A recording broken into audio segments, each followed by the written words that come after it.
With that, we'll move into the swearing in of new senators and associates. Do we have anybody who needs to be sworn in tonight? Seeing none, we'll move into a beginning roll call.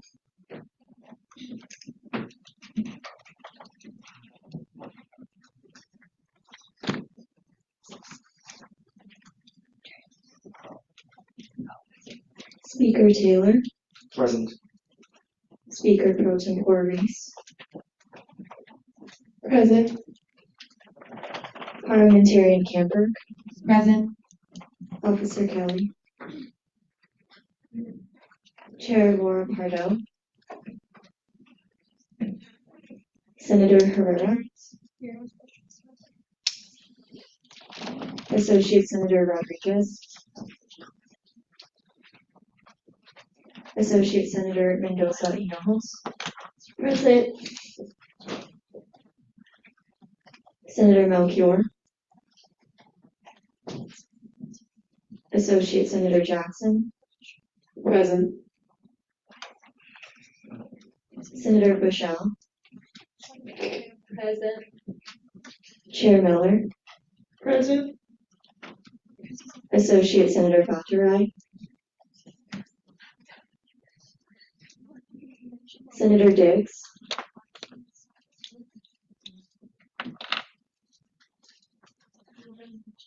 Senator Chalk.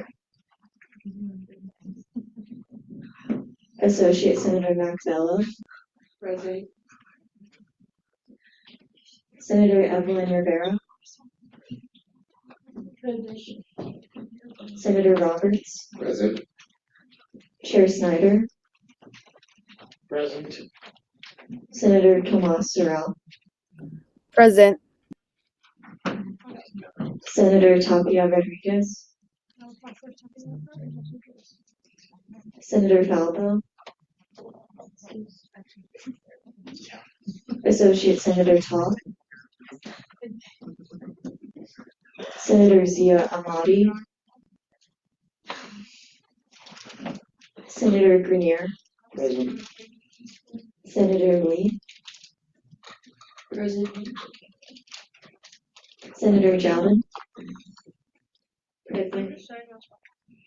Associate Senator Quesada Stoner. Present. Chair Myers. Present. Senator Leggett.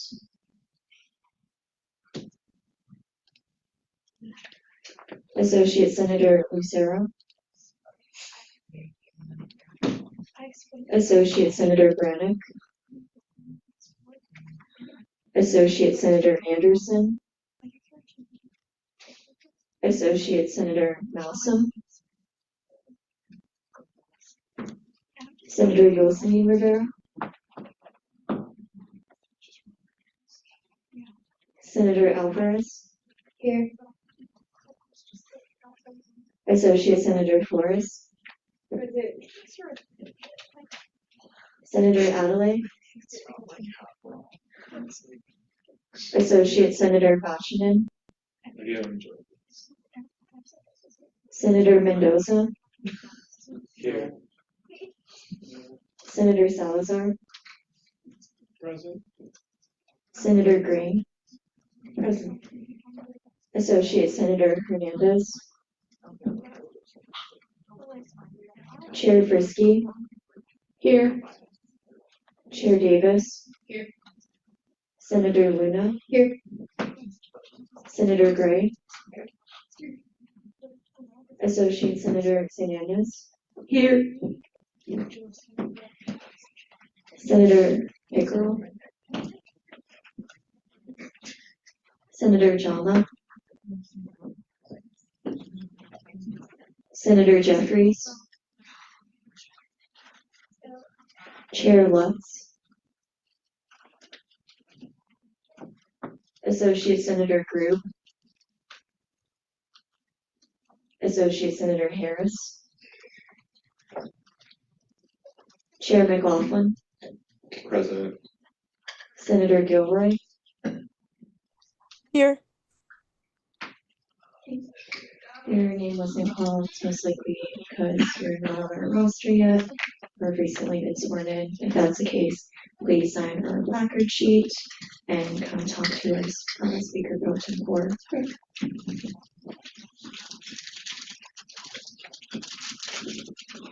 With that, we'll move into the consent agenda. Do I see any dissent to the agenda?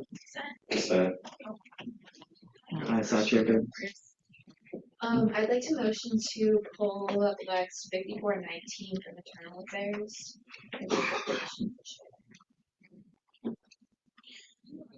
Yeah, so we had a motion to pull Lex 5419 that was out of the Internal Affairs Committee. And then add it to the top of the business. Could you state what the title of like 5419 is? It's establishing a voting caucus. And do I see any dissent to that motion? Okay, seeing none, we'll pull that out of committee and put that at the top of old business.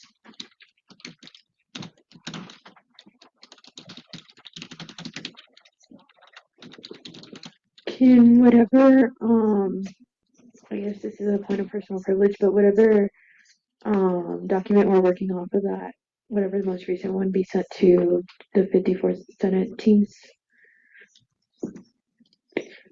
Technically, when it's pulled out of committee, none of the edits that the committee has made stay. So, Well, yeah, but can the document still be resent? yes, we can do that. Can I have, you're not referring to the agenda, you're referring to the 5419? Yeah. It was sent out in a weekly email, no? Yes. Oh, what? I believe that wasn't the email. JK. Chairman McLaughlin, did you have dissent? I would like to motion to move resolution, which one is it now? 5430 to the top of confidence business. Do I see any dissent to that motion? Wait, hold on. Okay. Seeing no dissent to that motion, this will be put to the top of confidence business.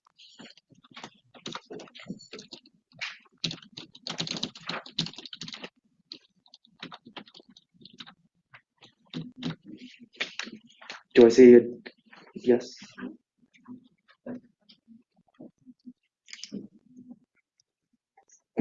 Sorry, point of information slash personal privilege clarification. Sorry, I don't exactly know, but is the Rams Know Your Rights presentation on here? And I believe that was sent a few weeks ago to be presented today. I was told that was going to be in a judicial report. Okay, but you guys have the slides, correct? Okay, That just was wanted to sent make, that's totally fine. I just want to make sure that you guys have the slides. Okay, perfect. Never mind. Do I see any additional dissent to the agenda? Seeing none, we'll move into gallery input. Do we have anybody in the gallery who wishes to speak today? Seeing none, we'll move into the guest speaker.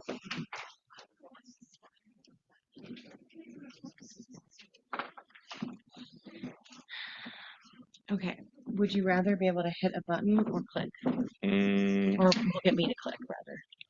Can you click? I can click. Awesome. Do you want this or that microphone? I use this one. So I don't have to hold it. Oh, sorry. Okay. This is a gentle setup here. There we go. Wow. Here we go.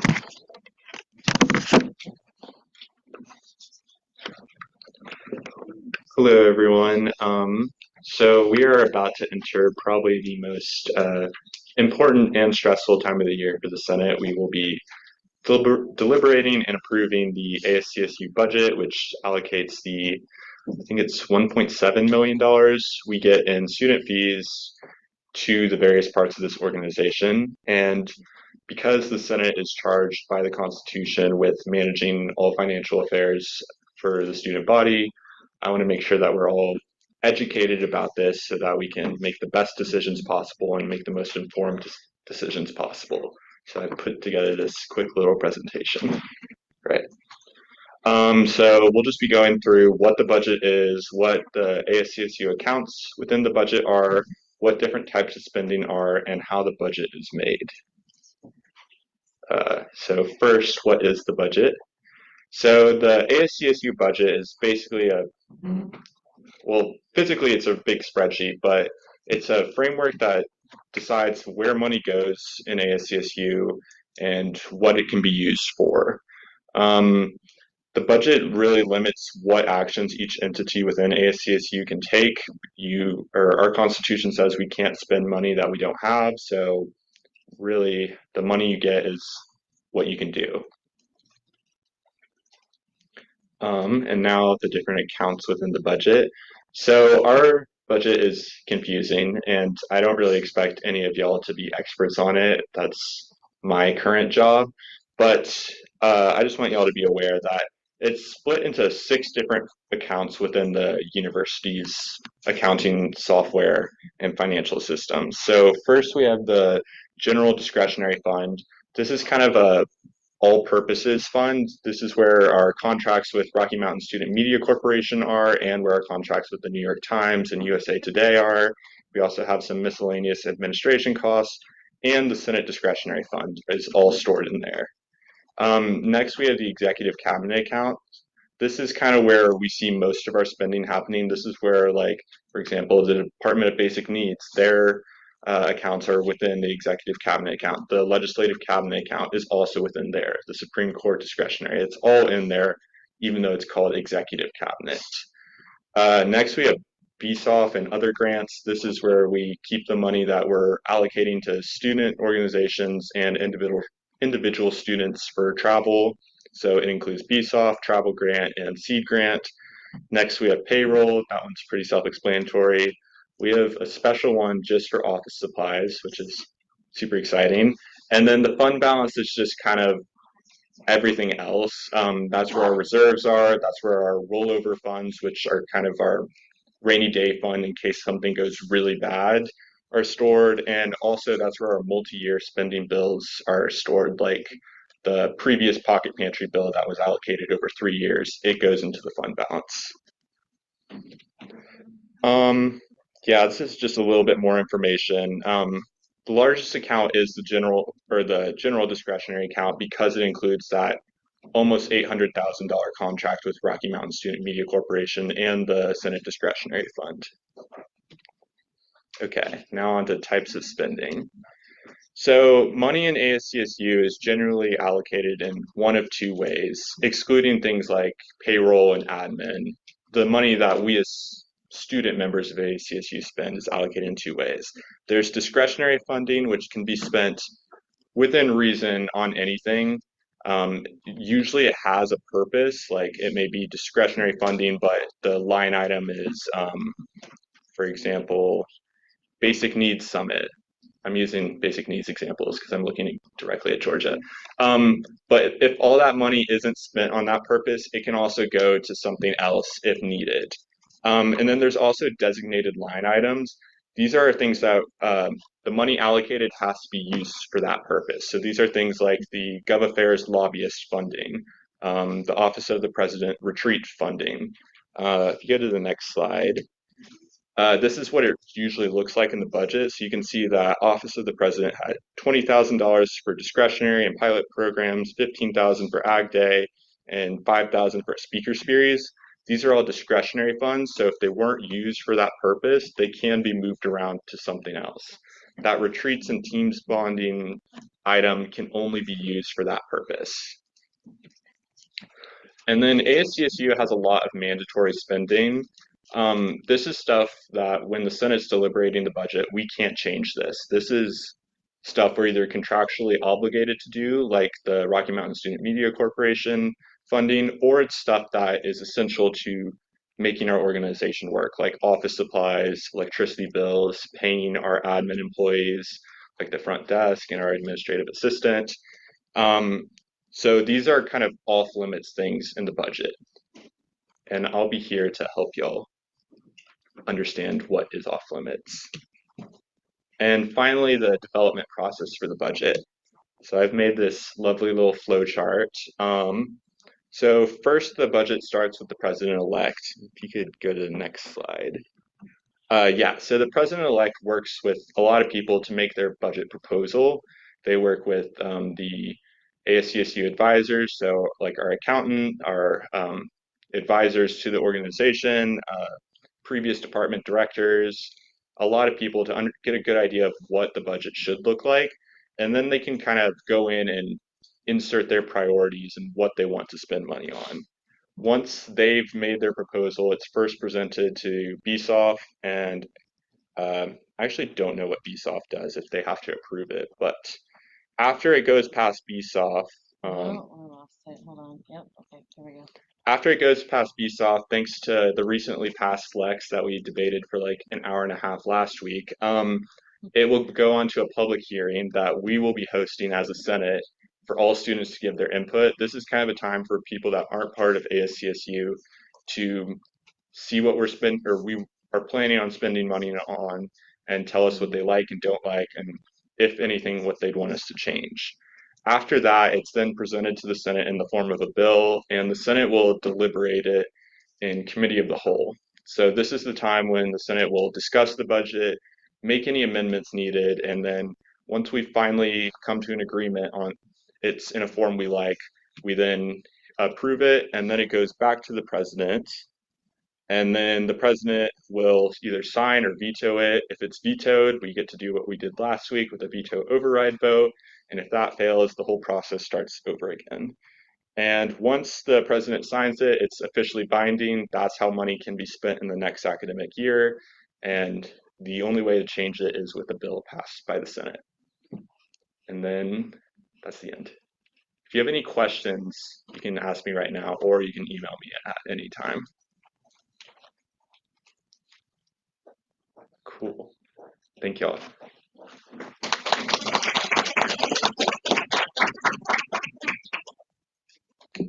With that, we'll move into executive report. Do we have anyone in executive who wants to speak?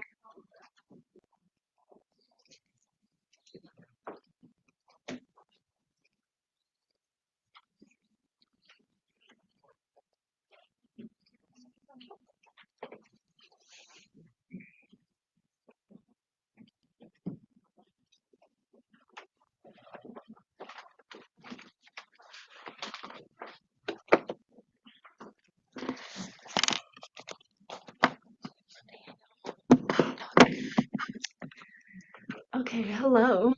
I think all of you know me, but if you don't, I'll introduce myself again. My name is Georgia White. I serve as the Director of Basic Needs for ASCSU.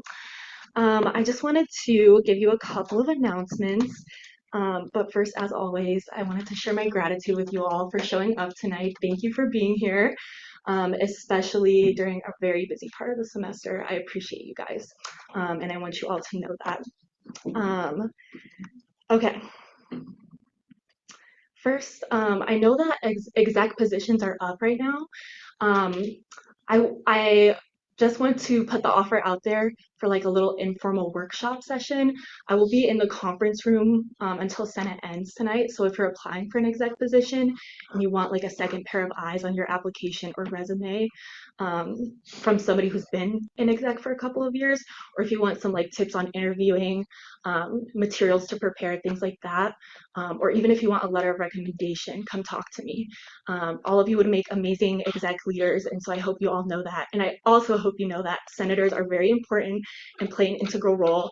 And so either way, but I would encourage you all to apply because you all would make amazing leaders for that. And if you want some help, I'll be here. Because I know that the process can be kind of intimidating. So just wanted to put that offer out. I also wanted to talk to you guys a little bit about our Basic Needs Summit that just happened.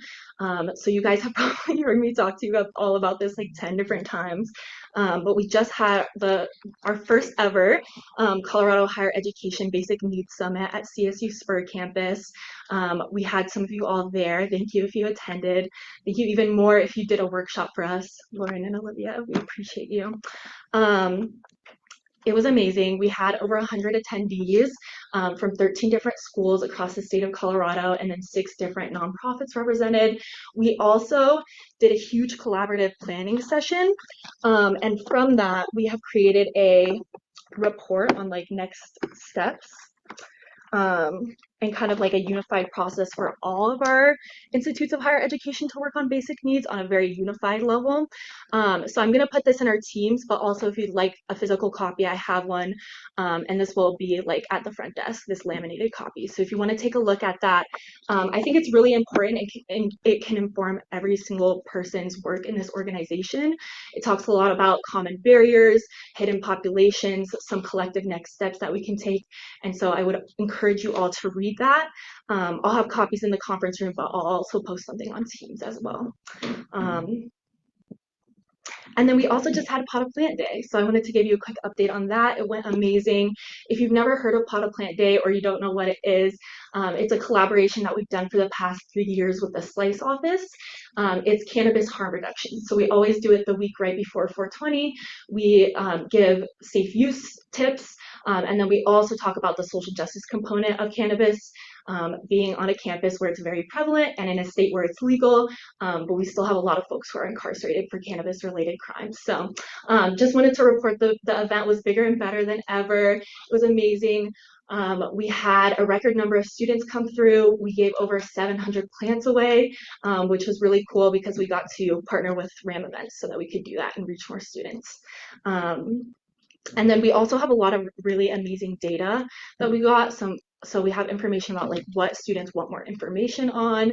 And I'm going to create a little mini report for that. So if you're interested in that, let me know and I can make sure to get that to you.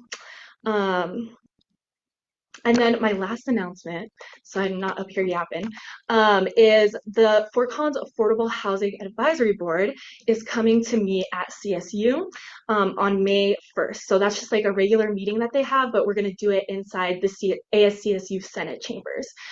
It's a really cool opportunity to learn some more about like the actual policy discussions and like process that goes into building affordable housing and encouraging affordable housing for our elected officials in the city of Fort Collins. And there's also time for public comment. So I would encourage you to go. It's really easy. May 1st, 4 to 6, it's going to be in here.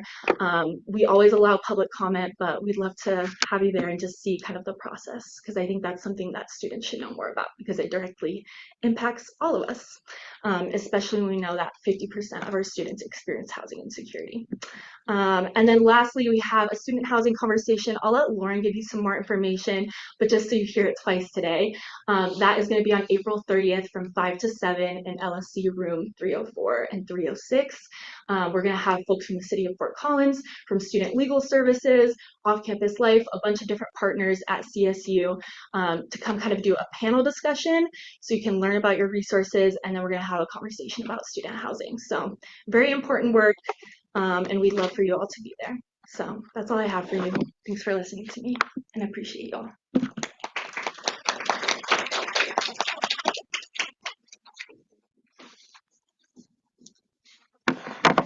Oh, Georgia, is this your phone? Okay.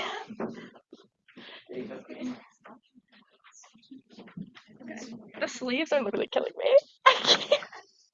Okay, hi everybody, my name's Ava. If you didn't already know, I serve as the Director of Gov Affairs. Sorry it has been a minute, so I'm going to be up here for like 5, I'm going to go as fast as I can, but we have a couple big updates that I want to keep everyone involved in. First of all, House Bill 251090, which is the Deceptive Pricing Practices Bill, basically it will require landlords to actually disclose the total price of your rent. Crazy concept, I know. But instead of hiding fees, they'll have to disclose everything all in one total price.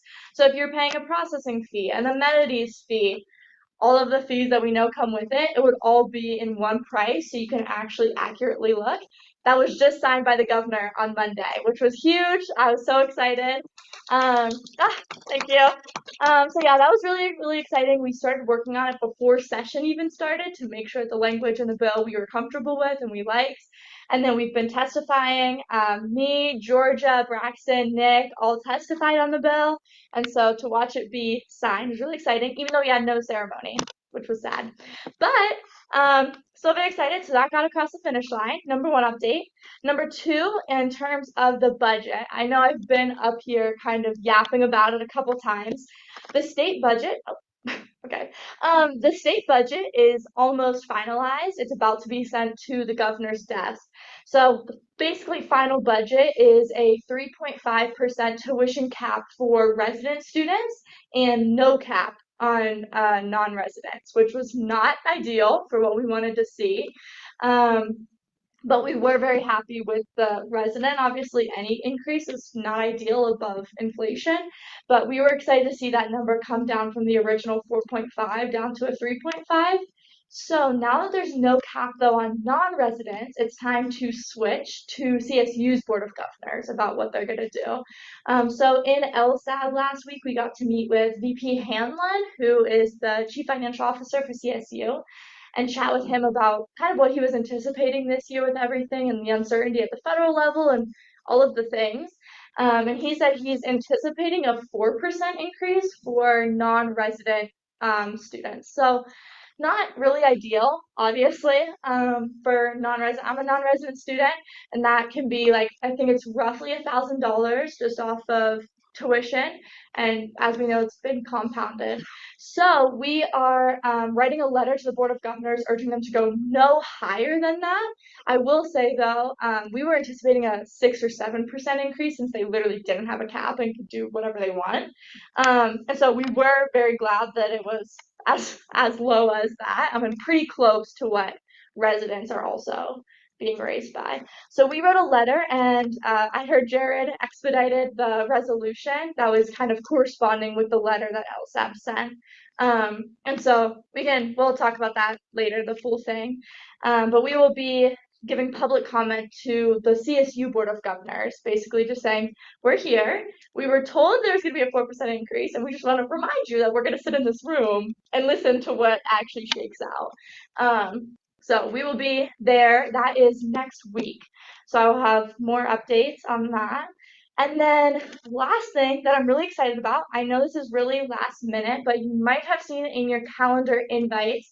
We are hosting next Tuesday at 6 p.m. from 6 to 7:30 in the Iris and Michael Alumni Center, a roundtable with university leadership to talk about the shifting federal action and CSU's response / non-response to a lot of the directives that they were given. So yeah, the idea is if you were able to come to Evening with Electeds, it will be a similar setup where it will be table topics. So we'll have like a table on DEI initiatives, a table on immigration, a table on Medicaid coverage, a table on, as we know, basically every single sector that's been impacted, grant funding, research, job security, university employment. So we're trying to get as many university admin as possible there. Currently, we have 10 different either VPs or associate VPs in different sectors. So we have student success, student affairs. I'm really excited. The executive director and VP of international students will be there. And that's been very, changing scenes. So I'm very excited about that. The executive director of the CSU Health Network, and executive director of housing and dining. So hopefully we'll continue to kind of get people to be able to talk about each different kind of sector of campus, and you can meet with the problems that are really, really most prevalent to you. But yes, that will be next Tuesday. So sorry for the late notice. We were like kind of pulling hair to get university admin there. But it should be good. There is, I think everyone in Senate should have gotten a calendar invite with an RSVP form. Encouraging people obviously to RSVP just so we have a name, and we're also getting catering, so that way we'll get kind of a head count. But no pressure. If not, show up, bring as many as friends as possible, and that would be great. And I think that's all. Thank you guys. Does anyone have any questions? Sorry, last time I ran off. Go ahead, Farron. What time is it? Oh yeah, no, you're good. It's 6 to 7:30 in the Alumni Center. Oh, another fun part that we're actually doing, I forgot about this. We're also hosting outside organizations to table, like in that like hall that's like before the event center, if you've ever been in there. Because part of the problem too that we're seeing is that university admin can't address some of the problems, but there are so many organizations that are doing the work. So hopefully too, we're going to be bringing other outside groups. We have Indivisible NoCo, New Era, Young Invincible, Citizens Climate Lobby. So yeah, a bunch of groups that will also be there, and you can also hang out with them after. Any other questions about anything I just said? I know it was kind of a lot. Okay, cool. Thank you guys.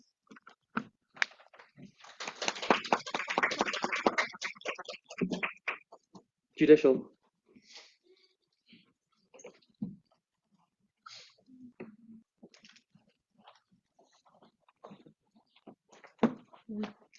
Would you like to be able to push buttons or just have me click through? If you can click through, that'd be great. Let me just make sure this is sharing really fast to our Zoom people. Hi, everyone. I won't lie to you, this has been revised since when I submitted it, but the important details and all that is still the same. But if I say something a little different than the slides, that's probably why. Are you all good? Yeah, we are good to go. Okay, so my name is Melanie. I'm a part of the Supreme Court, and the ASCSU, kind of in a collaboration with Gov Affairs as well as marketing, is hosting RAM Know Their Rights Week. This is going to be hosted next week, Monday through Wednesday. Okay, so this week is dedicated for students to learn about their rights. We want to empower them with information in all different sectors, whether that be immigrant rights, housing rights, women's advocacy. All of that will be happening kind of within this week. To start off this week, we're going to have tabling. This will be in the LSE Plaza. This will be from 10 a.m. to 2 p.m. I sent this out in the team, so if any of you guys want to help out and table with us, you can definitely sign up. But if you don't want to make like a whole formal commitment to sign up for an hour, you can also just come and support. This is also going along with Joseph's kind of like ASCSU on the Plaza Day. If you guys didn't notice, there's a lot of events happening at the same kind of times. And so instead of having like a bunch of ASCSU tabling who are all kind of competing against each other, we're instead having just like a big ASCSU plaza so we help each other push out all of these events in collaboration with one another. So that will be happening. At these tables, you're going to see information forms from different clubs. So if you yourself have something that you believe should be on the table and spread out, please contact someone on the court and we can make sure that is put out there for tabling. There's also going to be trivia and some like catering prizes. So it's going to be like donuts, snacks, lemonade, and stickers, which I'll put out in the teams because they're really cute. They say Ram Know Their Rights, and there's like a little walking flower. So definitely want to grab those. And then I kind of shared with exec why we're doing this. So this all kind of started, Ram Know Their Rights Weeks has been a thing, but I guess we kind of revamped it this year because I work in the policy office. And how many of you guys knew that the Student Bill of Rights has been revised? Exactly. There was actually no student input on this revision or feedback process, none of it, which is like kind of crazy, right? That only professionals are making decisions of how our Student Bill of Rights is being revised when it doesn't affect them. So basically, as the policy office, I wanted to, and part of the court, we wanted to make sure people know their rights and what's being changed. And the fact is that it was revised because of an unfortunate circumstance that a student did not know their rights. They were a first generation student who was told wrongly by a person of authority on campus something that they were supposed to do, which was not true. And they just didn't know. They thought that was what they had to do to continue being a student and continue going to school here. And so it was revised to support more of the needs for students, and everyone should know. Along with that, I came to the court, and if you guys know Daniel, he was like, that's great. I really want to talk about immigrant rights. I feel like a lot of students have a lot of nervousness around it, and as well as they want their family members to know. So we brought that involved. And then Briary was like, okay, can we bring in Denim Day? Because if you guys didn't know, Denim Day is April 30th when this week will conclude. And that happened, Denim Day started in 1999 with an Italian court overruling a rape conviction because they deemed that the woman's pants were too tight, that she must have had help the man take them off. So that is why we all kind of came together to revamp this week and spread awareness on it. Next slide. Yeah. So to conclude our week on Denim Day is going to be our Student Rights Forum. We're going to include speakers from all over campus and outside of campus to do. They're going to share their portion as well as a little Q&A at the end to kind of talk about these rights and give an opportunity for people to ask questions and get answers. So that's going to happen. There will be catering there. It will be in the LSC, and we really hope all of you guys come. Any questions? Okay, perfect. Thank you.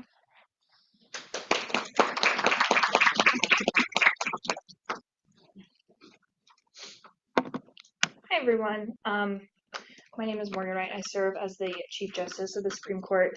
And I just want to take a shout out moment to the Associate Justices, especially Melanie, who's really been spearheading this.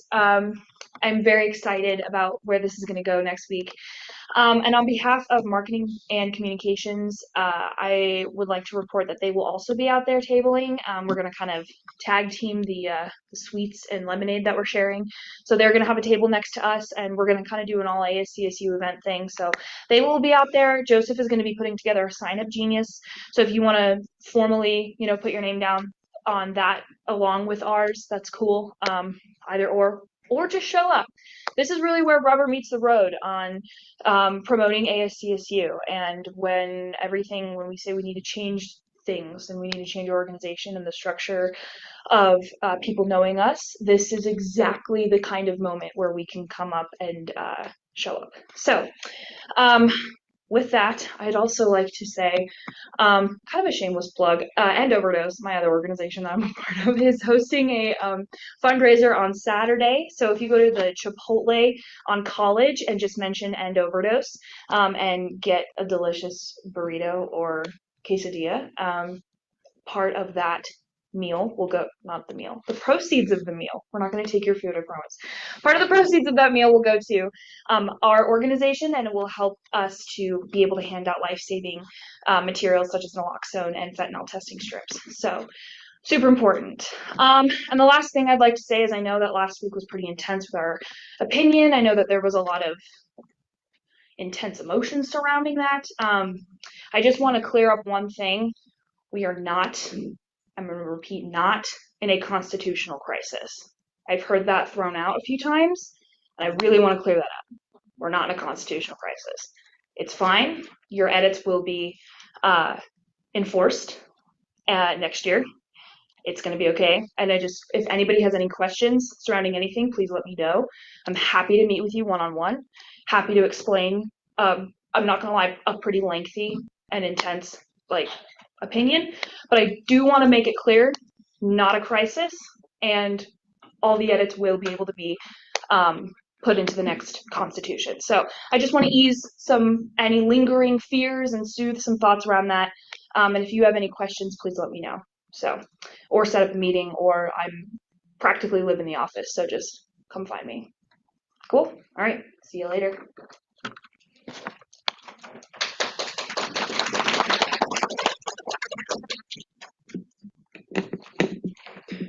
Moving now into legislative reports, beginning with officers.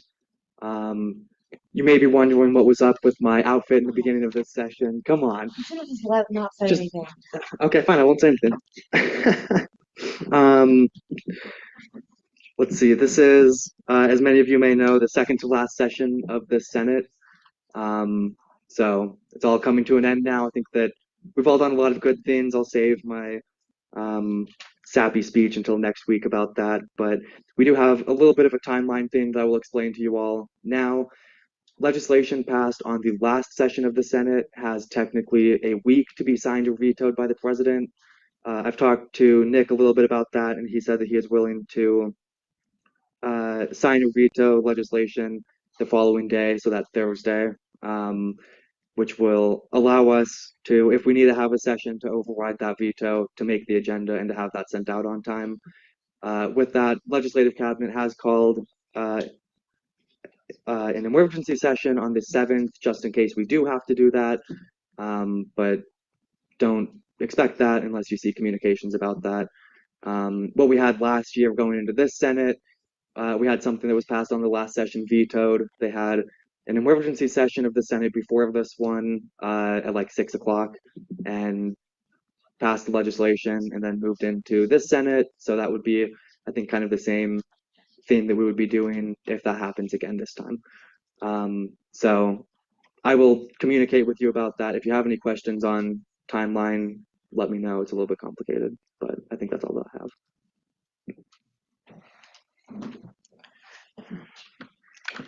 Okay, I have a couple things. One, even if you're not necessarily interested in the parliamentarian role, I would love if anyone is interested in learning how to manage this technology or like what goes on behind the scenes. Please reach out. I know I've got some legislation tonight, so tonight's also a great opportunity if you want to learn this kind of side of things. It's extremely helpful just to have more than a couple people in the room who like know how to do this. Um, it would have been nice like during crazy times to have been able to like take a week off, and I probably could have asserted that more. That was on me, not setting good work life boundaries, but I want everyone going forward to be able to have those.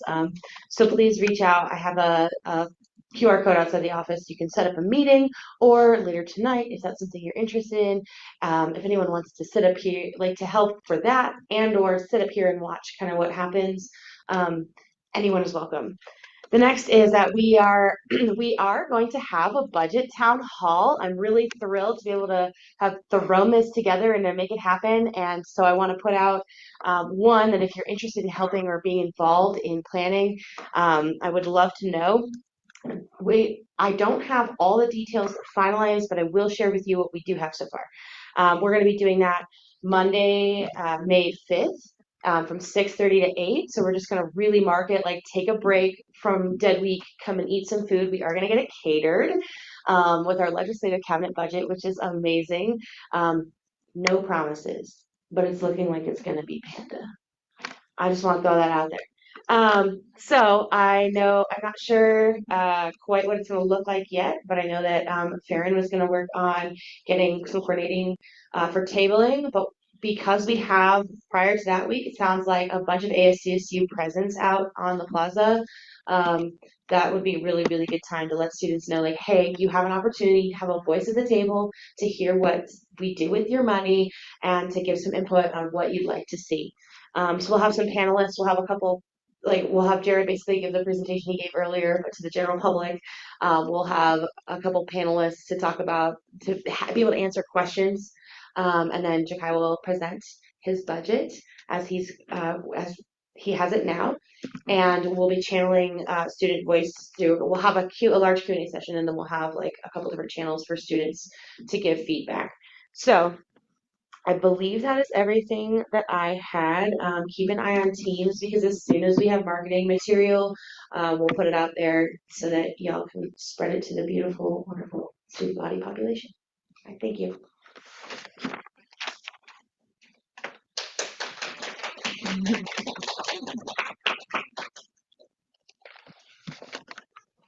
Hi, y'all. Couple of things. First, not just coming to an end, we're coming to a beginning.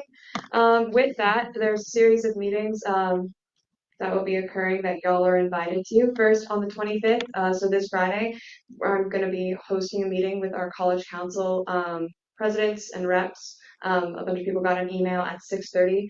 Anyone's welcome to join. Then on the 2nd, there's going to be a mass onboarding meeting for all of the elected people that got elected in the last election. How many times can I say the word elected in a sentence? Also at 6:30.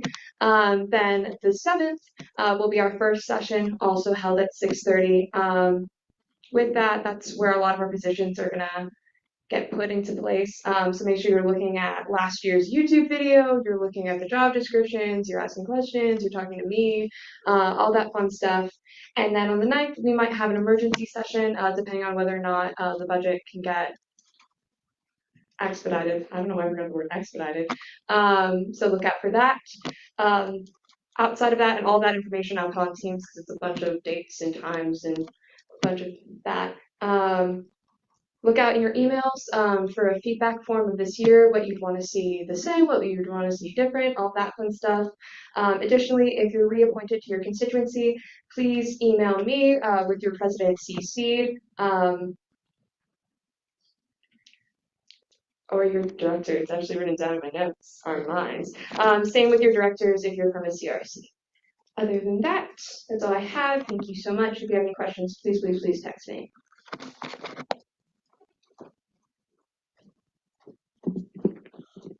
Committee and caucus reports. Chair Forsky. All right, hello. We'll be meeting probably for the last time next week. Possibly. We might meet one more time, depending on. But right now we're kind of working on some reproductive care kit stuff. So would love to see you there. It would be greatly appreciated. And just as another reminder, we still have our book drive going on. So please promote that, ask around, ask people to donate books, etc., etc. That's all I got. I yield my time. Thank you. Chair Davis. I didn't know I was next. Sorry, I didn't check's next. Okay. So April 30th is the student housing conversation event. We're partnering with the Center for Public Deliberation as well as Basic Needs. I know you've all heard it before. I also posted to the teams. I've chatted with you individually at some point probably about it.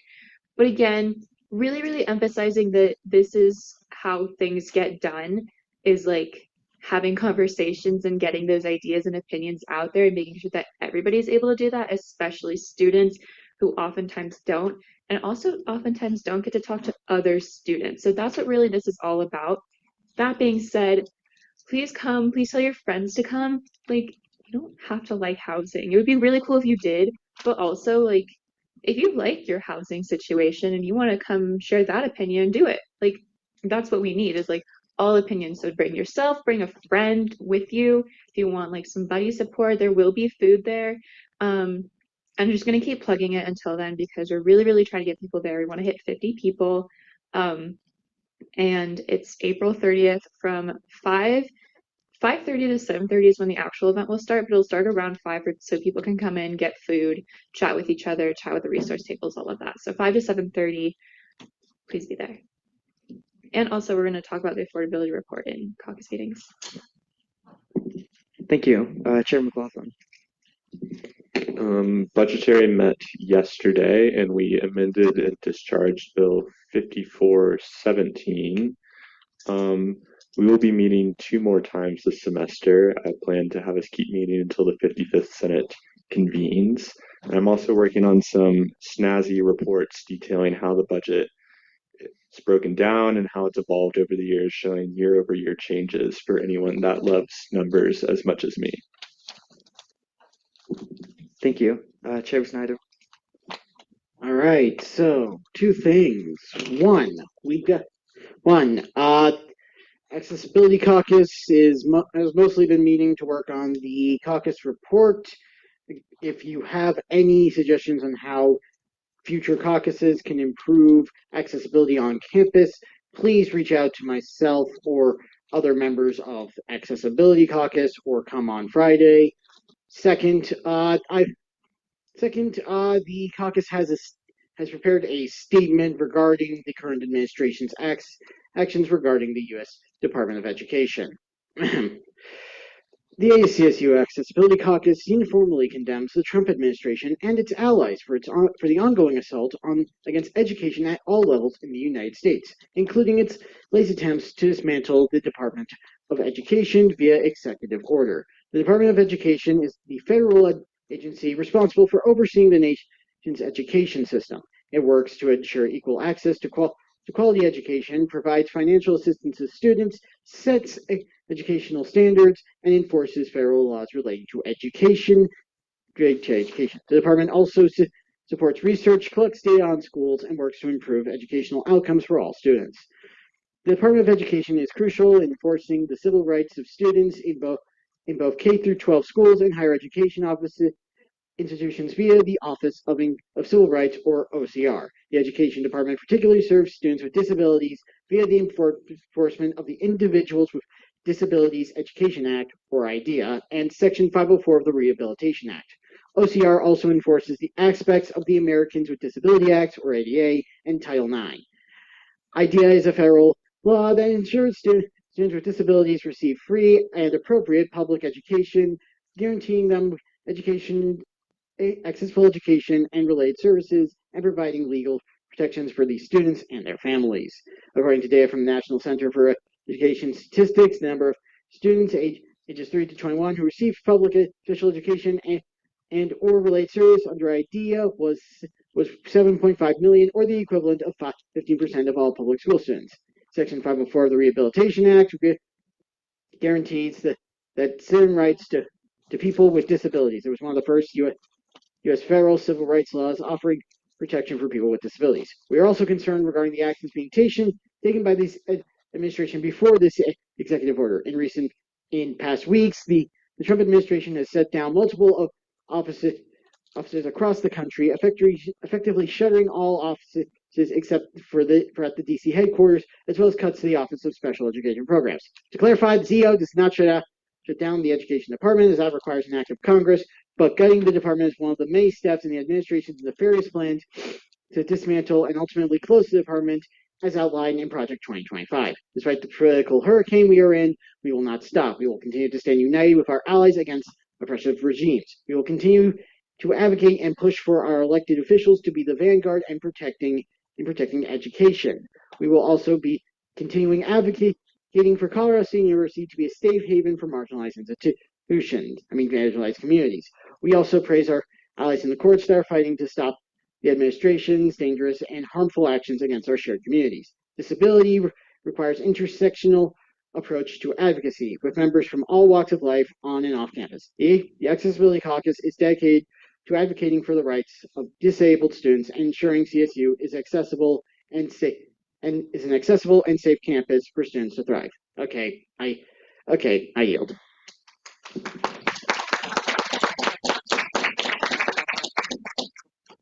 Thank you. Moving on to Senator and Associate Senator reports. Chairman McLaughlin. Ellie and I are working on a resolution to endorse a resolution by the Faculty Council calling for a Colorado Higher Education Mutual Academic Defense Compact. So basically having all the Colorado universities come together and agree to share their resources to defend against attacks on our funding and our academic freedom and independence. If you would like to sponsor or endorse that or just see it, please let me or Ellie know. I yield. Thank you. Senator Bourne. Hi, I would just like to formally invite everybody to Queer Prom. It is on Friday at 8 o'clock and it runs until 10:30. And there's a pre-prom drag show at 5. The theme is Ram Royalty. It's hosted by Private Royce, who is my favorite drag performer. He's great. I love him. And also I've been told that there will be skating with APAC right after, and it runs from 10 to midnight. So you should spend that whole Friday night having a great time. That's it. I yield. Thank you. Chair Snyder. Hello again. Since it appears that I'm the only called liberal arts senator here, I'll be the one reporting this. This coming Monday and Tuesday, meaning the 28th and 29th, we will be the College of Liberal Arts Representative Council, or Clark, will be having a recruitment slash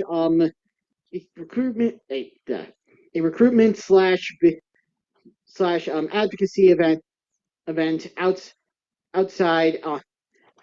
Monday will run from 9 a.m. to 12 p.m. outside of Clark, meaning the grassy area in between Eddy and the Education Building, and Tuesday from 8:30 to 11:30 will be the outside of the UCA. I invite you all to come. Thank you. Thank you. Chair Forsky. All right. So we have ending off Sexual Assault Awareness Month. We have De-Stress with Dogs, which is going to be this Monday from 11 to 12 in LSC 234. And then we have Take Back the Night next week. Unfortunately, it is 6 to 7 p.m.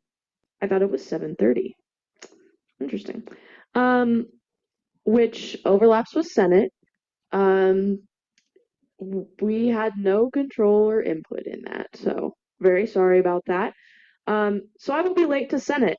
If anybody else wants to be late to Senate, I'm not encouraging or denying that you should, but you should go to Take Back the Night for at least a little while because it is supporting survivors. We honor survivors that are graduating in a really beautiful ceremony. We have performances by some Safe Center staff and community members. It's going to be really, really beautiful. We have a lot of very healing and community building aspects to it. And the first 75 people that show up get a free tote bag. Please RSVP. We will put that in the Teams so you can RSVP. And I believe we have food. Okay, we do have food. And that's going to be in the LSC Grand Ballroom. And that's again next Wednesday, so a week from now. Also come by and check out the Pedal Project. We do this every year, but we have little clay pedals. We make clay pedals with an artist to signify survivors, and they're hanging up currently in our office. It's a really beautiful little project. So come in and see them. I yield to Lauren. Sorry, one more thing that I forgot to mention. If you are a senior and you're graduating and you identify as a survivor, swing by the Safe Center. Also, if you can't make it to Take Back the Night or you don't want to walk across the stage and get a pin, that's totally cool. Swing by the Safe Center at some point before you graduate. And we have more of the Luna Moths pins. Yeah, that's right. Just in little baggies that we can give you, so you can still get one, wear it on your stole as you graduate, as you walk across that stage. If you want one of those, if you can't make it to Take Back the Night or anything like that, and just ask the front desk person, can I have a pin? And they'll give it to you. I yield. Thank you, Senator Jowden. What might I look to forget? I sent an email out 3 weeks ago now. Asking to schedule meetings with everyone. If you haven't replied, please reply. I'm gonna send the email out again. Again, you don't have to meet with me in person. You can just email me or answer back, but please reply because I would really love everybody's input. And then secondly, I have this little card I'm gonna pass around. If you've already signed it, just keep it passing. It's for Administrative Professionals Day Appreciation. So shout out Sydney. Hey! But yeah, just sign that and pass it down. And I guess when it's all done, just pass it back up to me. But yeah, that's all I have. Please, please, please reply to my email. Thank you. Thank you, Senator Rivera. Hello, I just have a silent auction for the CSU Entomology Club. It is going to be April 25th from 5 to 7 in the Nutrient Room, 135 and 140. You can bid on items like climbing passes, insect jewelry, binoculars and plants, and other raffle gifts, cards to local businesses. Light snacks and drinks will be provided. Hope to see y'all there. I yield to Excuse me. I have something really quick just to say too. Next week you're going to see a bunch of high schoolers here, so good luck, everyone. They'll be taking over here at the LSC. They're going to be wearing blue corduroy jackets. The Colorado FFA will be here for state CEs on the 28th and the 29th. That's just a heads up. But we also want to invite all colleges to a little bit of a recruiting opportunity if that's something you're interested in for potential students. It'll be here out on the lawn at the LSC from 3 to 6. There'll be some free food available for those who want to come. If you want some more information, come see me either during Senate or after Senate. That's it. I yield my time. Thank you. With that, we'll move into conference business with 2 hours on the conference clock, beginning with Resolution 54 of 30. Wait, no.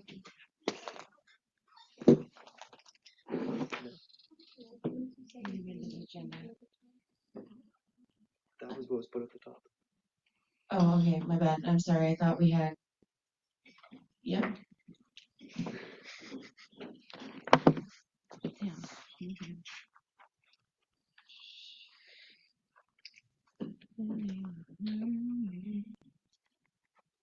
Felicity, is Ava in there? Is Ava in there? Okay. I didn't see her in the lobby, but I can check out. Are you on the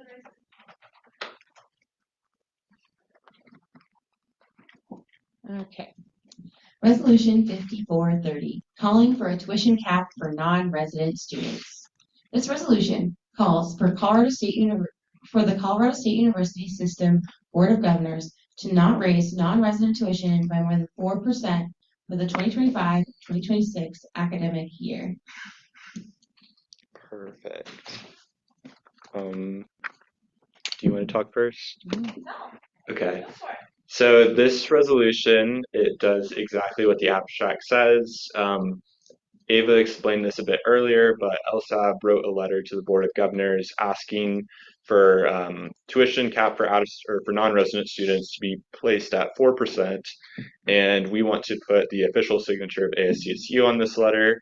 So I wrote this resolution that says the exact same thing.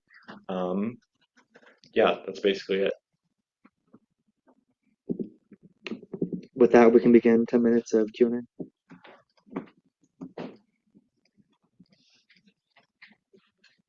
Questions?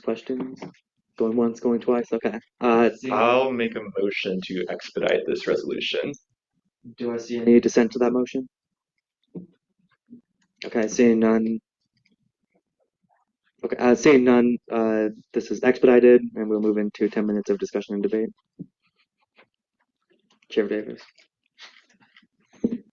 I'll just reemphasize that this is a resolution, and so it does just that. It's not necessarily like an obligation of the Board of Governors, but it's a push from the student body government to the Board of Governors to say this is what we as a student population want. So just keep that in mind if you're like, oh, I don't know if we can even have that power. That's what the resolution is for. It's just to be a push from the student body themselves. And then in terms of an affordability lens, affordability. So I think that this is incredibly important. So I'd like to motion a previous question. Do I see any dissent to that motion? Seeing none, we'll move into voting on this. I'll move to approve this with a voice vote. Do I see any dissent to that motion? Okay, seeing none, we'll vote on this by a voice vote. All those in favor of passing this legislation say aye. Aye. Those opposed say nay. Any abstentions? Then this is passed. Cool.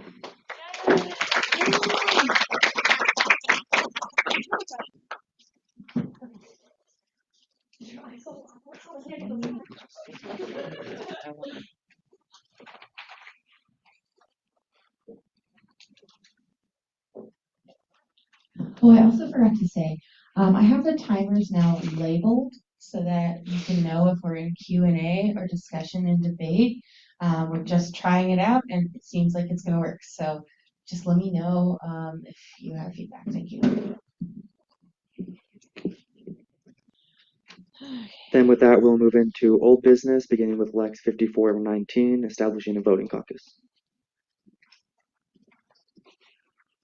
Is this its final? Okay.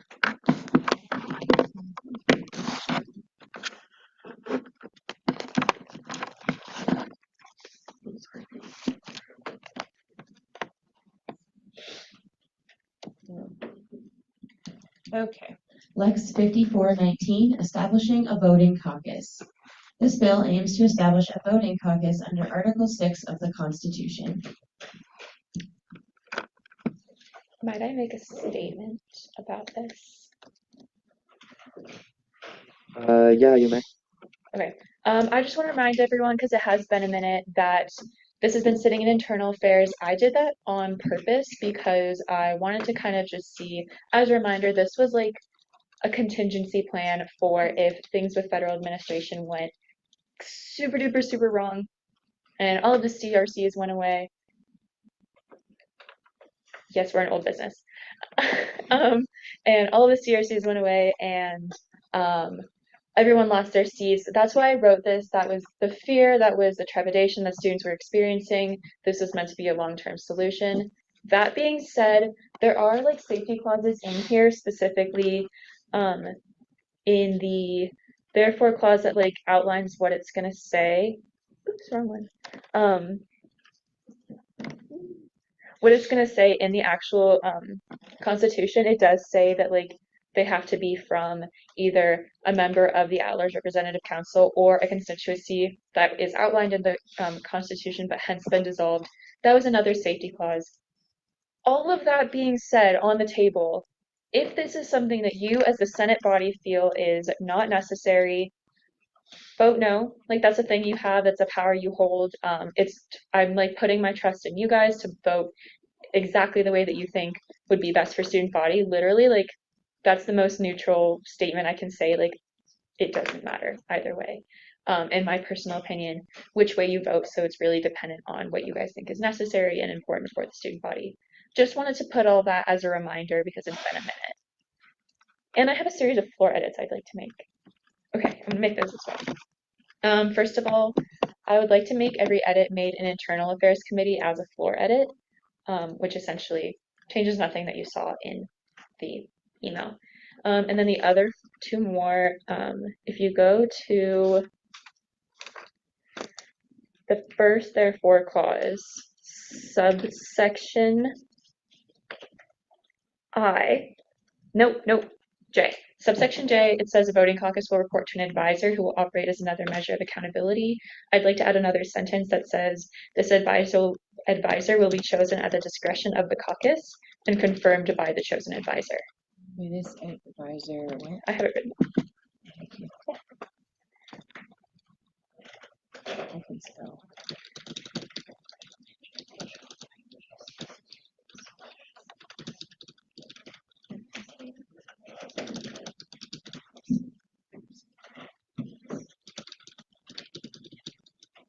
Confirmed by the advisor will confirm themselves.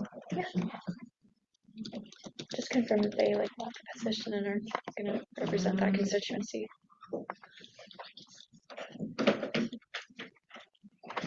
How's that work? Yep. And then the other floor edit I'd like to make is to officially fully remove the second to last therefore clause that is completely striked out, but it was stricken out by me, so not an official committee edit. I'd like to make that as a floor edit. And that's all.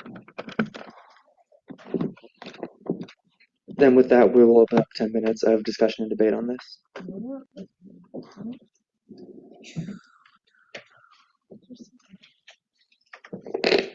Just a question about the safety clause. So does it say this will go into the Constitution if the CRCs are dissolved, or the voting caucus will exist if the CRCs are dissolved? Essentially, it's like, so this whole lex goes into the Constitution as it is, and a person can only establish a voting caucus if the constituency they mean to represent is either a member of the at-large representative council, which if you'll remember comes from the lex that Brooke and Ellie submitted and passed a while ago, or if they have a constituency that is currently outlined in the Constitution. So that's where all the CRCs are outlined. That's also where the AAC, ALVS, and one more is outlined in the Constitution. If they have a constituency outlined in that specific article, they may apply to have that constituency become a voting caucus if it's been dissolved. This is dependent on the at-large voting council, because I believe because of the Supreme Court decision, that's not in effect. That's why there's also this other portion B where if there's a constituency, let's like take the safe center for example. We are outlined in Article 2, Section 203, subsections A, B, C, and D of the Constitution. Our name is in there as people who can have seats. If our constituency gets dissolved, we can apply to make a voting caucus to represent that constituency because it's still outlined in the Constitution. So it's either or. Okay, thank you. I yield. Any additional discussion, debate? Seeing none, we'll move into voting on this. I'll move to approve this with a voice vote. Do I see any dissent to that? Okay, seeing none, we'll hold this vote by a voice vote. All those in favor of passing this legislation, please say aye. Aye. Those opposed say nay. Any abstentions? Then the ayes have it, and this legislation is passed. Thanks, guys.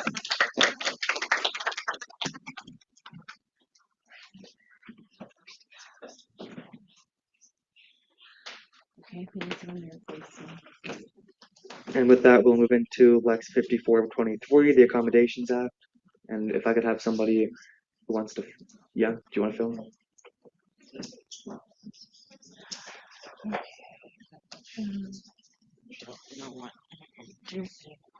That's okay. Okay, so let me open it up.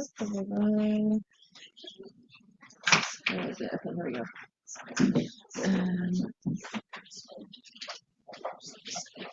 Okay, so I will just mention if I need to scroll to anything. The screen is sharing, so just keep an eye on the chat just so we can check it. And then we've got all the clocks right here. This little box, arrow with the box makes it small.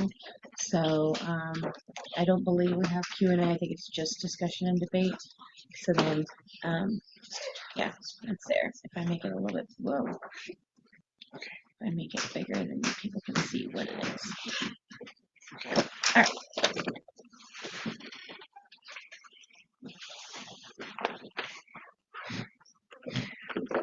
This is its final read, so I don't believe we do Q&A, just discussion and debate. Did committees make edits to this? This was ours. Yes, if you scroll down, I think it's been a while. I believe we edited it to add, oh, actually, yes, Madeline, I think I need you to make some floor edits. Okay. We edited it because we saw a concern that the person these funds would be allocated to and who would be purchasing these items wasn't listed. We thought that slice could be a good idea for that, but upon talking with the author, we realized that there were different plans that had already been set out. We also added or cleaned up the sunset clause. Okay, so rather than the allocated from and to student leadership involvement and community engagement officer, blah, blah, blah, blah, blah, I will reject those edits because we are going to make that purchase out of our own Senate discretionary. The reason why is it's a really big purchase, and I understand that when it's $10,000 or more, it becomes really complicated, and it's just easier for us to make that purchase ourselves. I'll personally oversee it. And so that part is not necessary. I will reject that one edit. And then what was the other one was just cleaning up the therefore clause to make the language more consistent with other bills. Awesome, I'll accept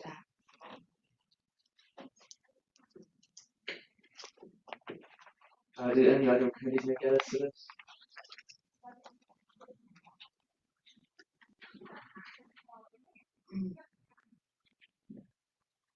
Okay, seeing none, we'll begin 10 minutes of discussion and debate. Senator Roberts.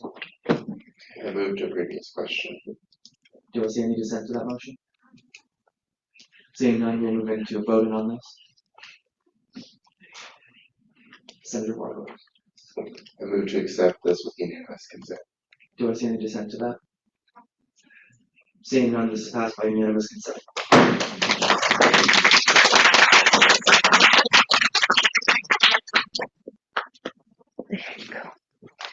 Thank you. With that, we'll move into Lex 5424, adjustments for accessibility.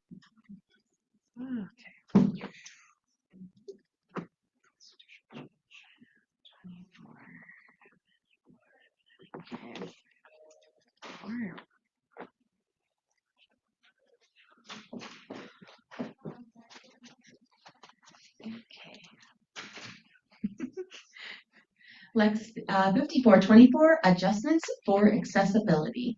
This Lex will add nuances and adjustments to the 48-hour rule to account for situations in which the 48-hour rule cannot apply. Did committees make edits to this?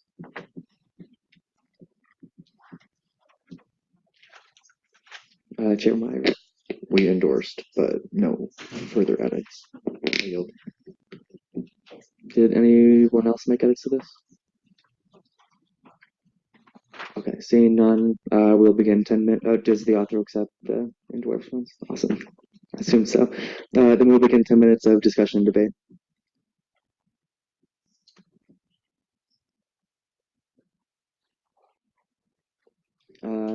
Associate Senator Chris Otterstein. Excellent. Motion to previous question. Do I see any dissent to that? Seeing none, we'll move into voting on this.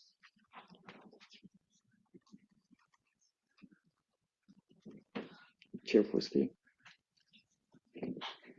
I motion to approve this with unanimous consent. Do I see any dissent to that motion? Seeing none, this is passed by unanimous consent.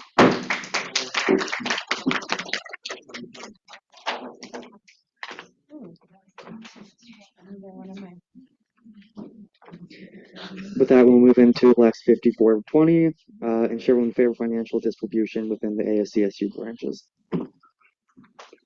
On that, can I have somebody fill in for the parliamentarian? Yeah, do you want to? Thank you.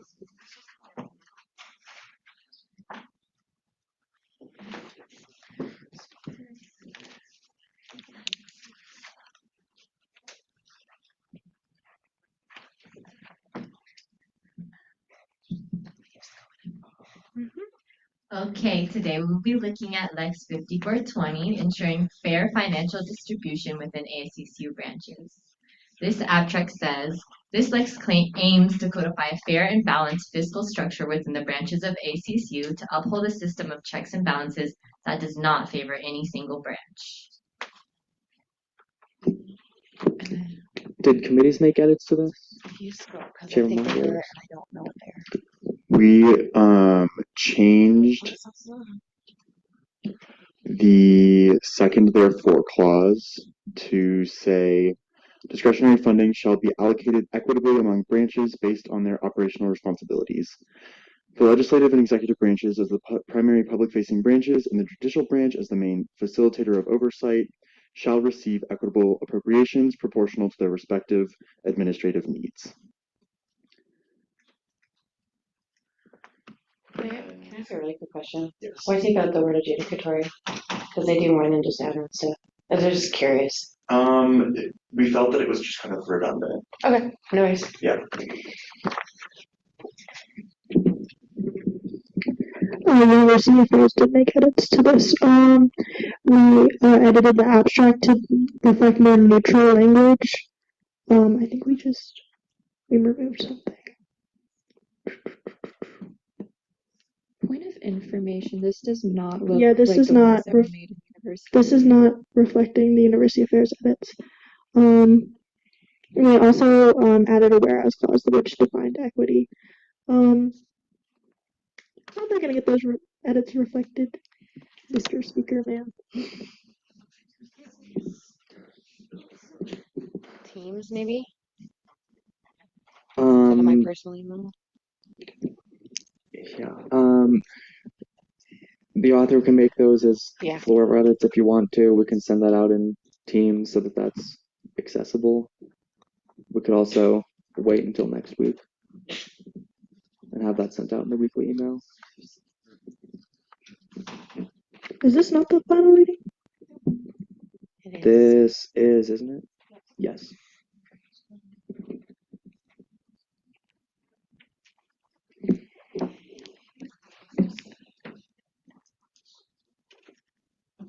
I can show you guys those edits now, and we can get that reflected.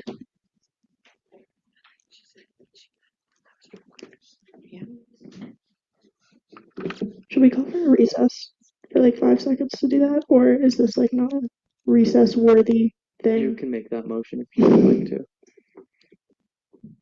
I would like to motion for a 5-minute recess so we can reflect those edits. Do I see any dissent to that? Okay, come back in 5.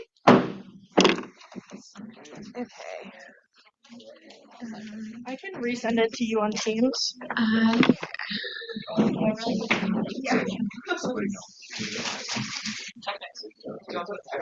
Because the weekly email, I just send out whatever the most recent committee edits were, and so DEI is usually the last one. So if it went through internal DEI and university, usually by DEI, all the edits should be in the same place. Yeah, I sent it to Ellie, so I don't. LOL. Allegedly, it downloaded, and it's not appearing on my computer, and I don't know why.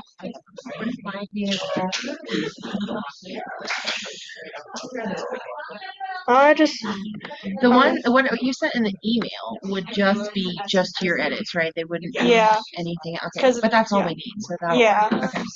I just sent it to you on Teams. If that's it's okay. Yeah. Okay. Yeah.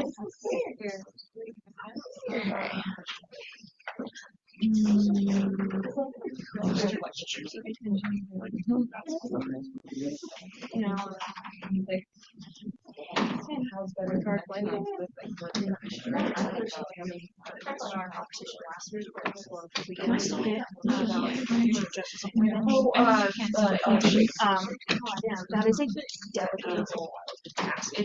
So our constitution says that that's delegable. Well, not says, but like basically what that means is like remember how Nick was able to delegate that task to Alex? Yes, you can. Why? Because there are multiple different. So just like there are. I talked to multiple people, and then there's just like another where and I looked at nowhere that says they also do this. So that's the thing. The incumbent technically going in is also the outgoing president. He chose not to pull that legality card and take the moral high ground and delegate it to Alex so that he wasn't the one choosing the Chief Justice. So it's a delegatable. But he doesn't have to. He doesn't have to if he doesn't want to. And if let's say it's a junior and a junior and they both come up, that could be delegated to like Chief of Staff. It's already where it's Okay. It is not set in stone as the outgoing president, and technically that incumbent is the outgoing. So they could have pulled that way. He just gave it to Alex because he's already. What am I saying? What's my brain doing? Okay. You had it between above the last two. So here, yes. I found that out. I had no idea about that. So cool. Okay. Yes. There's 3. I might have.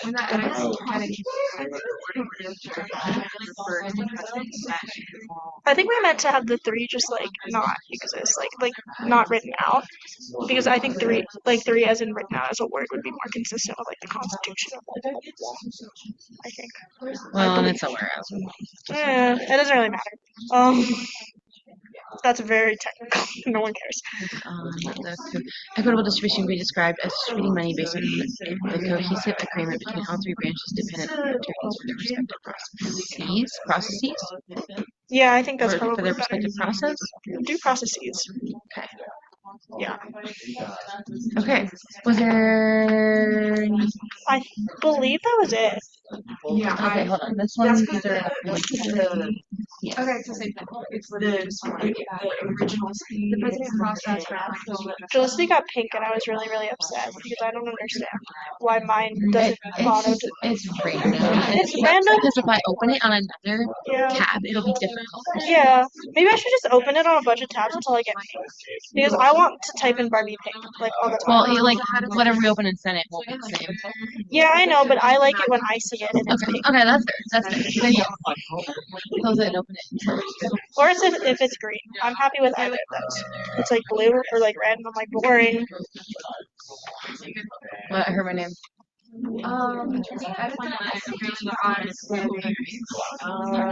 kind of have it's better than I don't know.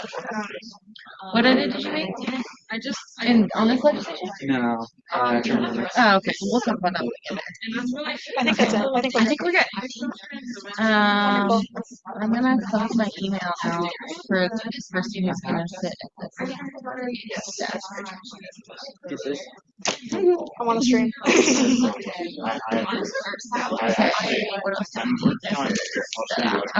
Okay, cool.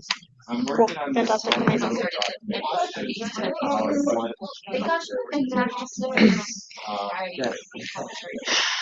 But it'll break down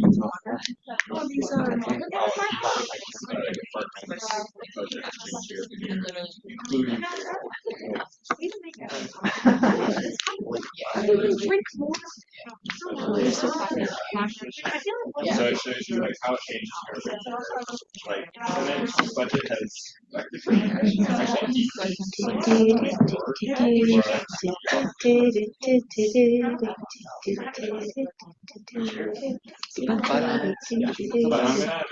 It might have been. That might be why I'm antsy. I didn't notice what the time was when it was last. I think it's been 5 minutes. I didn't. We could have timed it. I'm just saying. I couldn't tell you what it's called, but I just.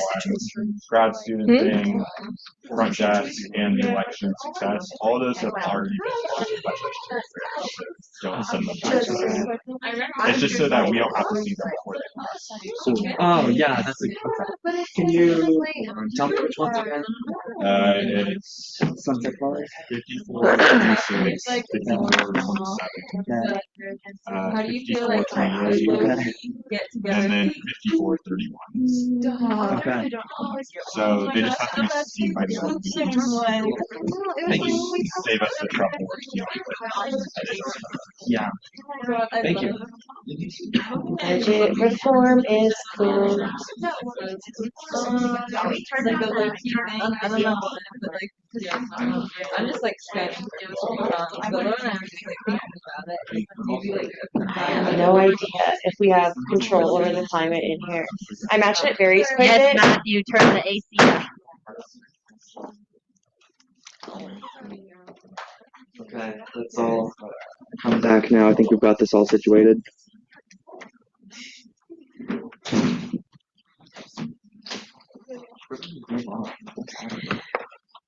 So I just made I made them floor edits, the edits that were made in University Affairs. If you'll scroll up to the abstract. The abstract, actually, would you reread the new abstract? The new abstract says, this LEX aims to codify a fair and balanced fiscal structure within the branches of ASCSU to uphold a system of checks and balances. And then the third to bottom whereas clause is new. Whereas. Yeah. I don't know if it's easier to read it this way. So, equitable distribution can be described as distributing money based on the cohesive agreement between all 3 branches dependent on the monetary needs for their respective processes. Those are the University Affairs edits / floor edits, which I accept. I have a comment on that. I'm not sure I agree with that whereas clause because the Constitution does say that. Are we in discussion debate? Not quite yet. Okay. So one second, we'll be in discussion. I'll save it. Did any other committees make up to this? Okay. And then the authors accepted all of the edits. Good. Then beginning 10 minutes of discussion and debate with Chairman Clark. Cool. So the Constitution basically says that the Senate is the end all be all of budget things. Like we decide how the budget's allocated. The president can give us a proposal, but we can basically butcher that however we want, and they have to either sign it or veto it. They don't really get a decision besides that. So I'm not really sure the structure of ASCSU really is inherently equitable, if you get what I'm saying. Between all 3 branches, I yield to you. Okay, cool. I see what you're saying about how this is not necessarily accurately reflecting our structure. I'd love to hear like thoughts and comments of how like this came to be before like I can still make lore edits, so I'd love to hear kind of like the thought process behind getting to this whereas clause, um, and how if it changes how people feel about this legislation, things like that, before we do wind up voting on this. I'd love to hear thoughts, and I'll yield back to McLaughlin. I think personally, if I were going to change this, I would remove the um, cohesive agreement part and just say equitable distribution can be described as just distributing money based on um, the monetary needs of all three branches for their respective processes. I'll yield back to you. This will be a fun one. Okay, that makes a lot of sense. Is there anyone from University Affairs that wanted to shed light on the? I think it was more so like it was more so of an edit to be like, this is how we want to look at equitable distribution in the future, like as a result of this legislation. But also, Lauren, would you? I will yield to Lauren. For clarity, I'm the one who proposed this edit. My intention with adding the cohesive agreement part was essentially because equity is inherently subjective and it can't necessarily be a strict definition from any one party. Therefore, the concept of equity has to be agreed on between everybody for it to be applicable. Hashtag international law. But that's kind of where I was coming from, is like everyone has to agree what equitable distribution looks like because it's subjective. And so by creating something that everyone has agreed upon, it's inherently more equitable, if that makes sense. Cool. I like that. And also this is a whereas clause, so really it does nothing besides say something. So cool. I'll yield on this issue. Chair Davis. Actually, I will yield back to the chair. Do we have any additional discussion and debate on this? Seeing none, we'll move into voting. I'd like to motion to use a placard vote. Do I see any dissent to doing this vote by a placard vote? Okay, seeing none, we'll do this vote by a placard vote. All those in favor of passing this legislation, put them up.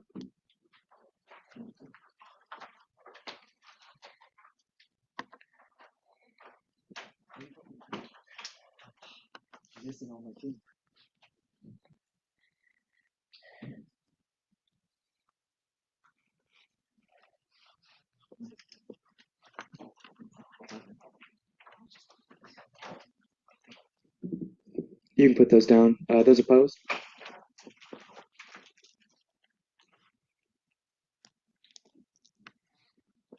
You can put those down. And any abstentions? Do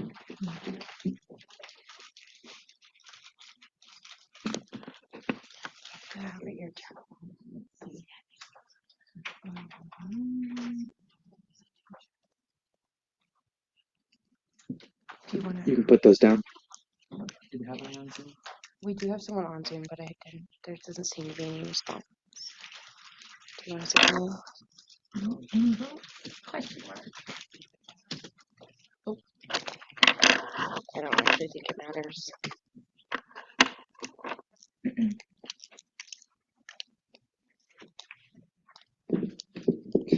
With a vote of 11 to 5 to 8, this passes.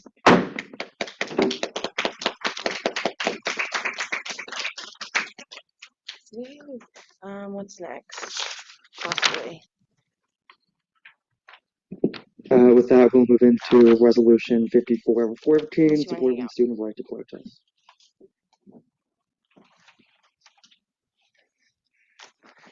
What was it, 11 to 5 to 1?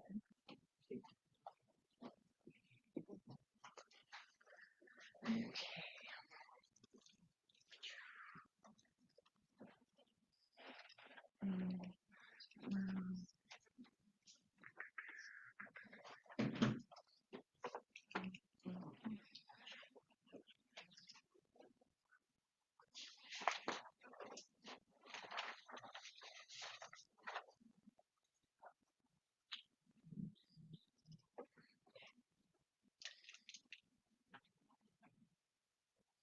All right, we have Resolution 5414, supporting student rights to protest. This resolution aims for ASCSU to support fair and equal protest on the grounds of Colorado State University as required to comply with the First Amendment. This resolution hopes to amend and answer questions about the sit-in that took place on February 20th, 2025. Did committees make edits to this legislation? We edited for grammar and retracted a sentence as suggested by Senator Alvarez. We also added some further changes to broaden the scope of the resolution. Yes. And do you accept these edits? Yes, I do. Do we have any additional edits? I don't think so. Then with that, we will open up 10 minutes of discussion and debate on this.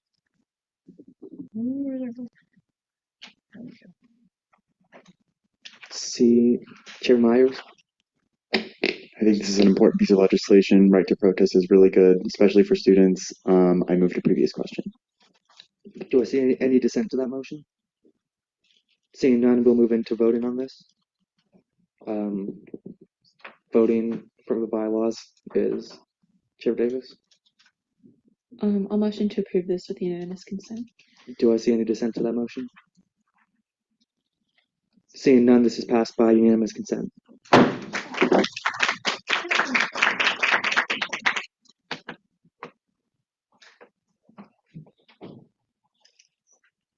Just in time. With that, we'll move into Lex 5425, establishing term limits. Okay, hold on. Let me set this up to be our screen sharing and the doc itself.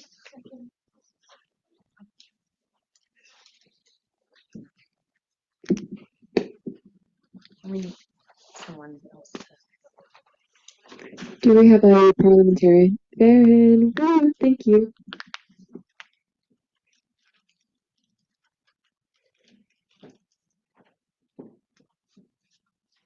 I'm sorry, I wasn't in committee for edits. I was touring law school.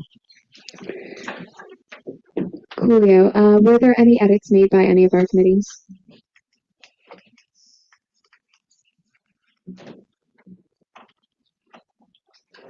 That was me saying no.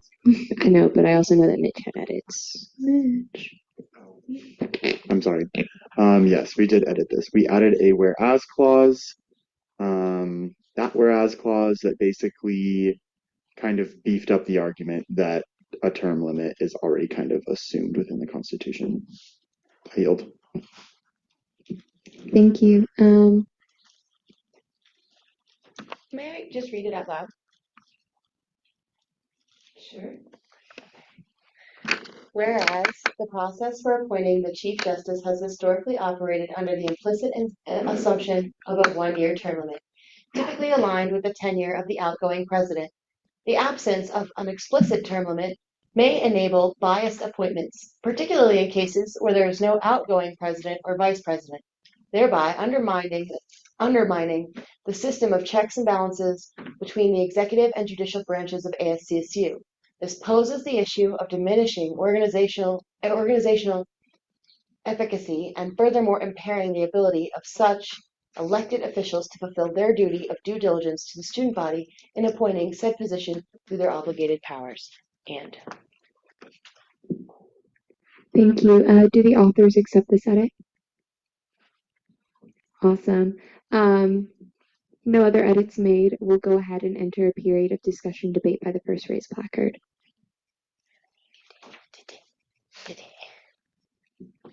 Senator Ziamati.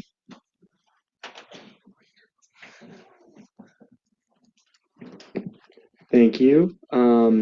So I'm basically going to argue against this bill just based on the purpose of, or what I think the purpose of student government is.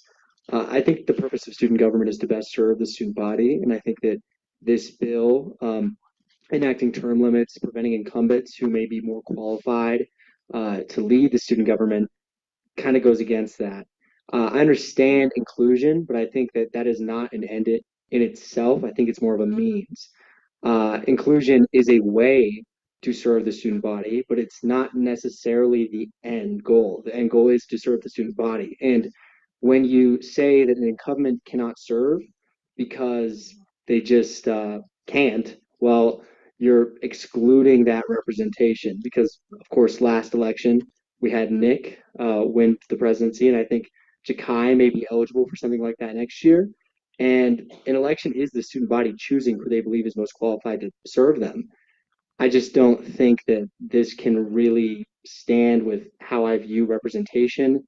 And I also would like to talk about that right there. I think that the whereas clause is a good idea. I think that that's true, and I think that there could be ethical concerns. Last year, Nick delegated that to Alex Silverhart, who was a senior with no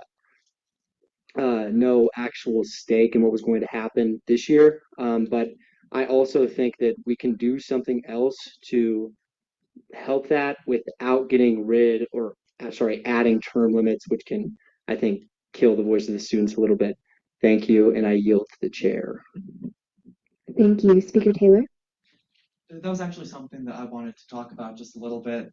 I know that the kind of voice of the student argument was going to come up a little bit, and I wanted to speak a little bit to some of what you just said. At the end of the day, I want us not to forget what ASCSU is. This is a student government, okay? We as a student government have a focus on professional development and development of skills. Many of these you can specifically develop in positions like the president, VP, and speaker of the Senate that you can't get anywhere else on campus.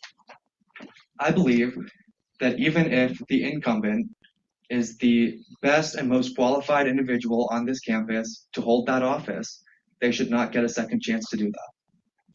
I think that even if that is the best and most qualified person to hold that office, we should be keeping those opportunities open to the thousands of other students on this campus, and so that they can have those chances to hold a position like this and to develop the skills in a position like this that they don't get anywhere else. It's a student government, so that's kind of my take on that. I will yield to my co-author. Yeah, this is not to say that somebody cannot serve. We just ask that they would serve in a different role to bring different skills to the table and to learn new skills as well. So it's as much a service to said individuals as well as to the organization. Point of information, this is second read, correct? So it's getting sent back to committees after this? That is correct. Cool, thank you. Do you? Yeah. Okay, awesome. Senator Roberts.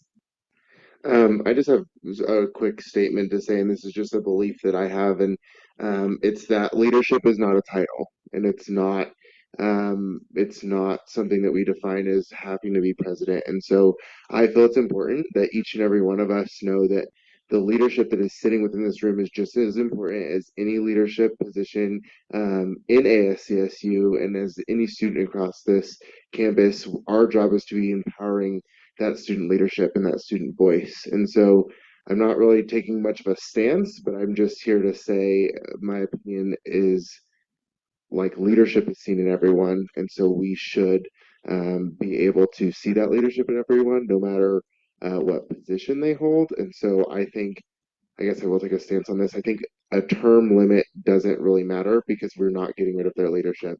They don't have to be sitting in that titled position to carry that leadership forward. I yield my time. Thank you, Chair Brisky. Wait, I'm so sorry. My blood sugar's low. Are we in discussion and debate or Q&A? We're in discussion and debate. Okay. Can I ask a point of information to the authors? You can ask a point of information to the authors. Cool. Point of information. If this is out of turn, please stop me in my tracks. Again, blood sugar's low, mine not working fully. Are there any other precedents of I did have a juice, thank you. I appreciate that. Um, are there any other precedent? Like we look at the national level, and the precedence is you get 2 terms. Hold on, for like president nationally. Is there any other precedent on like a student level? Any other colleges, et cetera, that has term limits that's only a year? Will you yield to me? I yield to Speaker Taylor. Thank you. I'm not aware of that. I haven't looked, quite honestly, at what other universities do in their student governments. I do know at the state level, in the state of Colorado, we term limit the governor, who's the executive, to 2 terms in office. We also term limit the legislature of the state to 8 years in each house. So we do have kind of some precedent of term limits in lower level governments. But that's something I would be happy to look into with you and get back to you on. I will yield to my co-author. Yeah, so the other Colorado schools I've attended, Colorado Mountain College, specifically the Spring Valley campus, and Colorado Mesa University also have term limits. You said something that jogged my memory about that was an important point to make. Oh, the reason why we had there was proposal and talk about a 2-year limit, and the reason why we had shied away from that is, again, one of the big points here is that it's not that you can't serve in leadership, it's just that your role has to change so that you're growing, other people have another chance to grow and learn and serve this organization in whatever capacity. And with the limits of when someone can become eligible, at 60 credits, if you're a traditional college student, and there are so many different paths, believe me, I know, you could potentially then hold office for your entire time at CSU, and we didn't feel that felt like not really in alignment with the spirit of this legislation. I'll yield back to my co-author. Going off of that just a little bit, yeah, as many of us may know, President and VP have limits of the amount of credits they have to have going into office, which puts them both being at juniors, which gives 2 chances for basically every student on this campus to hold that office. And so I think that having anything longer than a 1-year term limit can take away that opportunity completely from students, and that doesn't sit well with me. I yield back to you if you want. Since it's on second read, I'm gonna yield my time and let it simmer. Thank you. With that, Senator Green. I would just like to make the point that I'm basically bringing to a consensus of what I'm hearing. The fact that when you're moving from like let's say that you were like in a Senate seat, and then your next year you went into a speaker seat. I think you can do that. And then your next year you go into the vice president, and the next year you go into the president. That would be cool. And it's not like taking away from your growth, it's just making you cooler because you're going to the things, if that makes sense. So so yeah, I think this bill is a good idea. It would allow other students to have the chance to do the thing, because then because if I saw like if I wanted to run for president and I saw Nick's name on that ballot, I would not run because I know that other people are going to vote for Nick because Nick has already been there for 2 terms. So and people tend to trust the names they recognize. So I think this is cool, and it's cool, and yeah, I yield. Thank you. Chair Miller. I think I'm gonna argue against this. I think we're really overemphasizing our importance. To put it in perspective, the last student body president to serve 2 terms served in 1990. It's on a funny little plaque out there, if anyone wants to see it. Forget the man's name, but I think due to having the first 2-term president in 35 years, this is kind of an issue that's in our face, but as an overall issue, isn't all that relevant. And also, I think that discussion and debate time. Chair Frisky. I motion to extend discussion and debate by 5 minutes. Amazing. Do I hear a second? Second. Do I hear any dissent? Hearing none, we have 5 more minutes and Fiona can continue talking. Yay! Okay. Also, I think that adding term limits kind of just takes away a little bit of agency from the student body. If the student body wants a two-term president, then that's what they can have the ability to choose that, and that's a thought that I have that I want to put in everyone's mind so that can simmer, and you can go to committee with that. Thank you. I yield. Thank you, Chair Miller. Senator Lee. I feel like it's important to recognize the fact that opportunity is something that is kind of essential when it comes to learning and growing, especially in college. This is kind of the place where people thrive off of opportunity and experiences. So I think it's important to have the term limit because it allows for more opportunity for a broader range of people. I do understand the limits that can occur when it comes to silencing the student body, but then there's also the fact that was brought up before along the lines of people not wanting to run due to the fact that they would be worried about who they would be running against. I don't know. Clear. Thank you. Senator Jordan.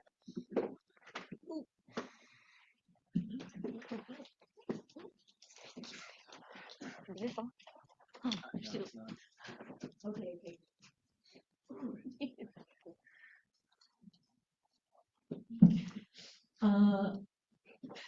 So I definitely see everyone's point, especially Micah's point about like silencing the student voices. But I guess my kind of perception is, to be honest, I feel like everyone is like making this a lot more important than it actually is, because we do have term limits on like most of our other positions, and it's not, I don't think it's described as term limits, but it's like once you serve in this position you are not allowed to serve it again. Like elections manager is the same way as that, and there's also like if you serve in elections manager you're not able to be like serving in an elected position. So like this is really not a crazy new idea at all, and I don't think it's that outlandish to really put this in, because like I think ASU's purpose is like I think if this was like for our actual like national level, I think I'd think about this differently. But this is student run at the end of the day. We are priding ourselves on being this space for professional development, and by having like not a term limit, we're literally shutting so many students out. And I understand student voice, but it's also a student voice thing when we like do not have term limits. Like it's student voice if someone's running for the president. I think I definitely see both points, but I would side more on the side that supports having term limits. Thank you, Senator Grenier. Just had a quick point of information first. For I guess the authors, is the part about we're just going to read it. The appointing Chief Justice historically operated under the implication assumption of a 1-year term limit to run with the tenure of the outgoing president. Is that just a historical like precedent, or is there like a specific thing being read that applies that?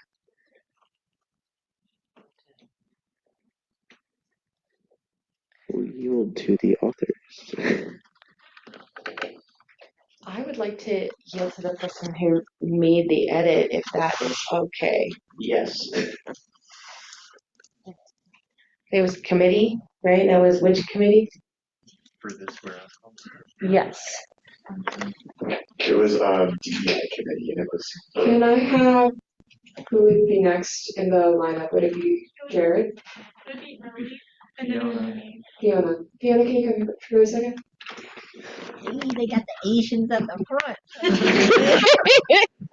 I like this. The line of succession, y'all. Wow. Hey, you know, I like this. Oh, look. I like to see. I like to see this.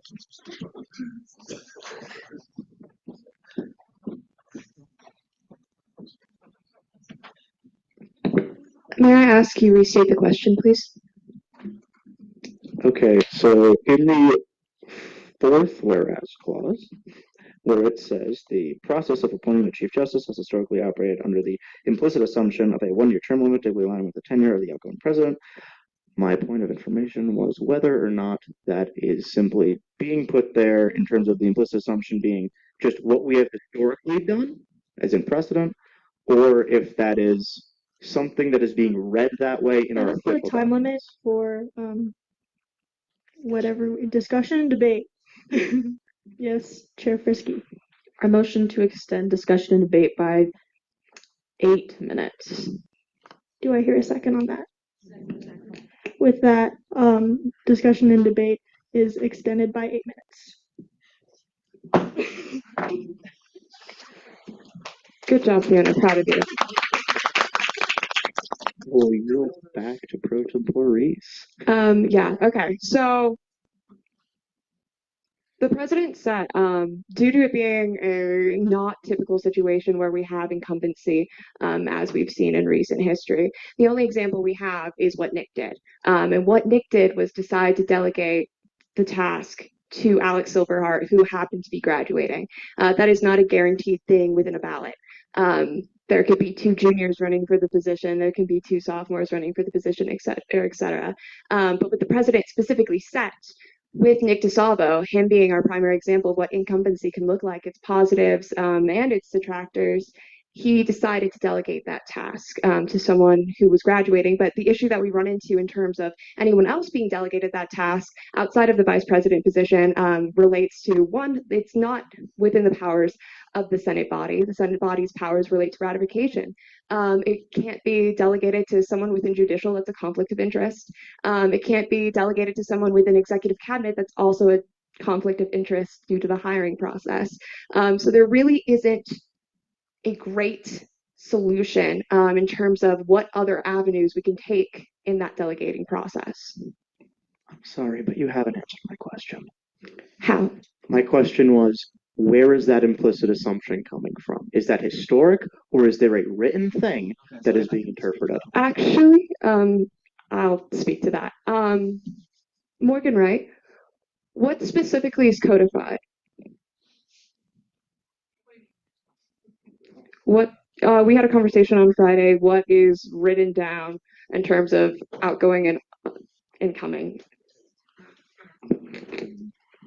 Okay, there is nothing in the Constitution that I have seen, unless there's a formal opinion written, in which case I will go in with a more scrutinized judicial lens, that says they can't delegate. This is a delegatable position in the sense that the outgoing president,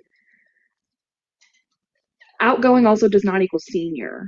That's not something that's put in our Constitution. Nick coming in from junior to senior status was the incumbent and jointly the outgoing president. So the way that our documents are worded would have allowed him to appoint the Chief Justice, but he didn't choose to do so because he honestly took the moral high ground and said, I'm not going to do that. I'm going to give that to the exiting senior, which is a delegatable task to that vice president. So the way that our documents are set up, again, I don't have an official judicial opinion, but there's nothing that says they can't, like this, that they can't delegate.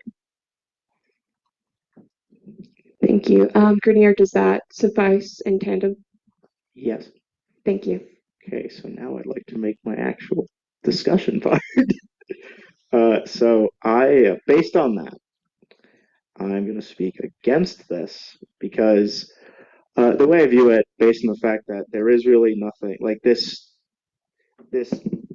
implicit assumption, which is written in the fourth whereas, is something that isn't based on anything written down. I don't think it's fair for us to use that as justification to do this, for one, and then by that deprive the body politic of this university the ability to choose the best candidate. Now, you're right. There is a possibility that someone votes for the incumbent just because they know the name. However, we have seen multiple times in this country within the last 15 or so years an incumbent be defeated by a new running person. In my own congressional district, that happened last year. I don't think that it really, if someone runs a good campaign, I don't think that that's a barrier. So I don't really think there's a reason for us to have term limits if that barrier really isn't there if you actually run a good informative campaign. Now, as I said, yeah, you do have the name recognition with someone like DeSalvo running, but also, from my understanding, student body doesn't really know the names of most of the people in this group. So the body politic already really doesn't know the majority of people in here by name. So I guess my point then would be, I don't believe that that's a very large leg up versus a non-incumbent, and therefore I don't really think that this really means anything because it just deprives the student body of their ability to choose what they believe is the best candidate for that position. When if someone believes they're the better candidate, they simply can run a campaign that shows they're the better candidate. We have elections for a reason, and I don't think it's right to hamstring the student body by telling them, oh, this person who did it really well and then runs another campaign showing what they want to do in the future and how they did it well. I don't think it's right to basically stop the body politic of the university from being able to vote for that person just because we want different people there for leadership experience. At the end of the day, we are here to represent the body politic, that being the students of Colorado State University, and it should not matter whether the person that body politic chooses to represent them as a president is an incumbent or not. It should simply be the best person for the job. And if that is the incumbent, that is the incumbent. And there is no right for us, in my opinion, to decide to stop them from having that option. I'd like to make a motion to exhaust the speakers list. Do I see any dissent to that motion? With that, the speaker list is exhausted. Because Next up we're we not have Chair time McLaughlin. yeah, we're just going off the list. I'm very divided on this as well, not for the reasons other people have stated, mainly for utilitarian reasons. I've seen that there's a lot of benefit that's come from having President DeSalvo in the same role for 2 years, especially with our lobbying efforts. Being able to build those connections in the first year have been really valuable with helping us have contact with the Joint Budget Committee, members of the legislature, and members of local governing bodies like the Board of County Commissioners and City Council.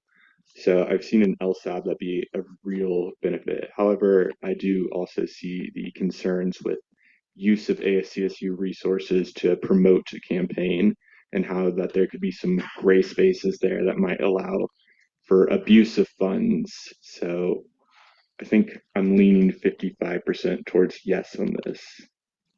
That's just my 2 cents. I yield. Cool. Next we have Senator Bouchel.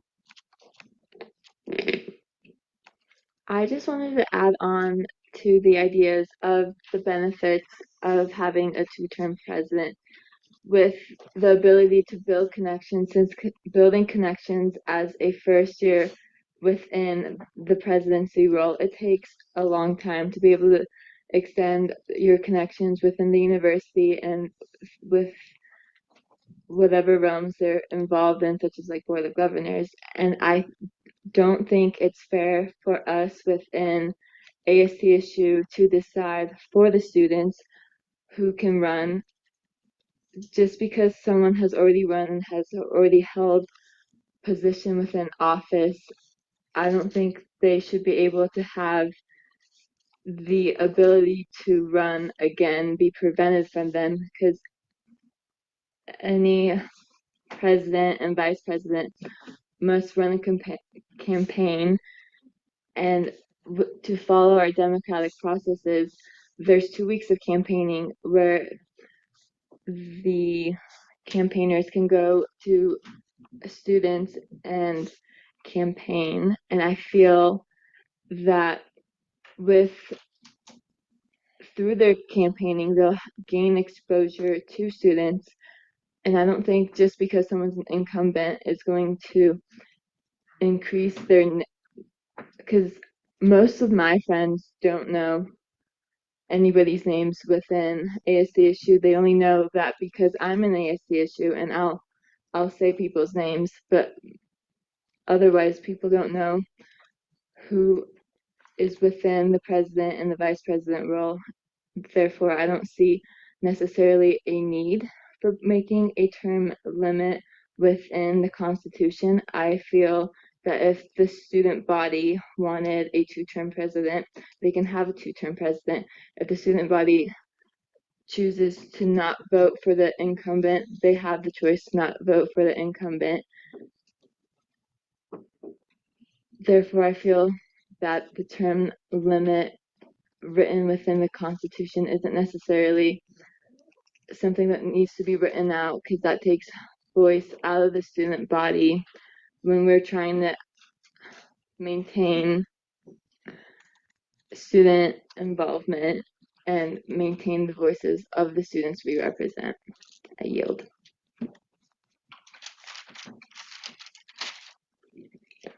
Do you have a motion that can interrupt? No, I have a point of information. Can I? Okay. I just have a point of information for the bill authors of what stakeholder input looked like on this bill. Any student perspectives, internal perspectives, etc. Yes, so this has been ongoing since last year. It was introduced, was it the fall? And actually, no, it kept ongoing farther than that because it goes back to the original author was 3 years ago. This has been an ongoing conversation. Um, I personally have had this conversation with pretty much everyone I've come in contact with. If you've heard me yap about ASCSU, you've probably also heard me yap about this particular topic. I will, when I get to the speakers list, I have a few other points that might be along the lines of what you're asking, and I think Hayden has something to say. Yeah, I would just kind of second a lot of what was just said. This is some legislation and an idea that's been in discussion since at least the 52nd Senate, which is when I joined. It was the former president who introduced the idea to us. He said at one point that if the guy who was in office before him wanted to have a second term, that he wouldn't have been elected president. And I see an issue in that. I know a lot of students see issues with that, and I think that a lot of people that I've talked to have had a lot of support, I think, for the term limit idea, and I think that we've seen a lot of that within the Senate chambers tonight as well. Additionally, I think as somebody who was elected by the student body, I think I'm somebody who can speak to that decently well. That's kind of what I would add to that. We had a big discussion in one of my classes today, actually, about the idea of term limits, not in the student government context and the state government context, but still a lot of people widely supportive of that. And when I talk to them about student government context, they seem to think the same thing. So yes. Yeah. Just to context real quick, I don't want to take too long. I feel that this conversation is becoming an echo chamber, and I fear that in the writing of this bill, it was an echo chamber in the sense of maybe it wasn't all ASCSU students, but maybe it was heavily political science students or people involved with ASCSU rather than the average student. And for that reason, I would see this legislation better pass as a referendum, or if it were to be introduced again or presented again with like petition numbers. Sorry, back to speakers list. All right, next we have Associate Quesada Stormer.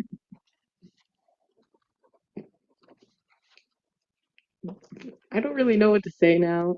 Yeah, a lot of the things that have been said is just kind of an echo. I'm 50-50 on this in the sense of like, I think that we do need democracy and everything like that, but I think we are a student government. We want to serve the students and allow them to run for positions and everything like that. And I do think that maybe having a term limit would be helpful in that sense. But I also do like Felicity's motion or bringing up the fact that I don't think a lot of CSU students were talked to in a sense, maybe. And so maybe getting more input on the outside of students on what they would want to see. I yield. Next, we have Speaker Pro Tempore Reese. Thank you, Chair Miller. So first, I want to touch on the concept of things not being codified. One famous or infamous thing that isn't codified within our documents is authors' rights. I think everyone in this room could agree that just dismissing authors' rights as not having integrity and validity within this space, although not being codified, is something that kind of betrays the ideas of what we're trying to put forward. Moreover, just because something isn't written down doesn't mean or doesn't negate that it happened. The moral high ground is something we have an opportunity to ensure, similar to how Nick was able to provide students that moral high ground. We can help prevent that moral high ground being betrayed in the future. The large leg up is the potential to misutilize putting whoever's in the front of like the third branch. Anyone who was in this room last year can fully probably attest and remember I was very, very anti term limits. This is the primary issue in my mind that a lack of term limits poses is the potential ability for a future administration to have power over who is in charge of the third branch, our branch that's meant to be one of our strongest means of checks and balances within this space, holds a tremendous amount of power.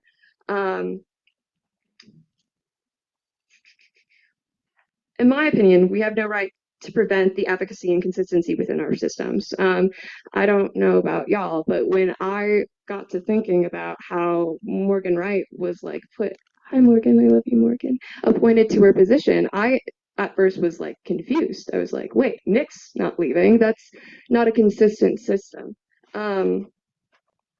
But also, I'd like to echo, not to echo, because echo chamber.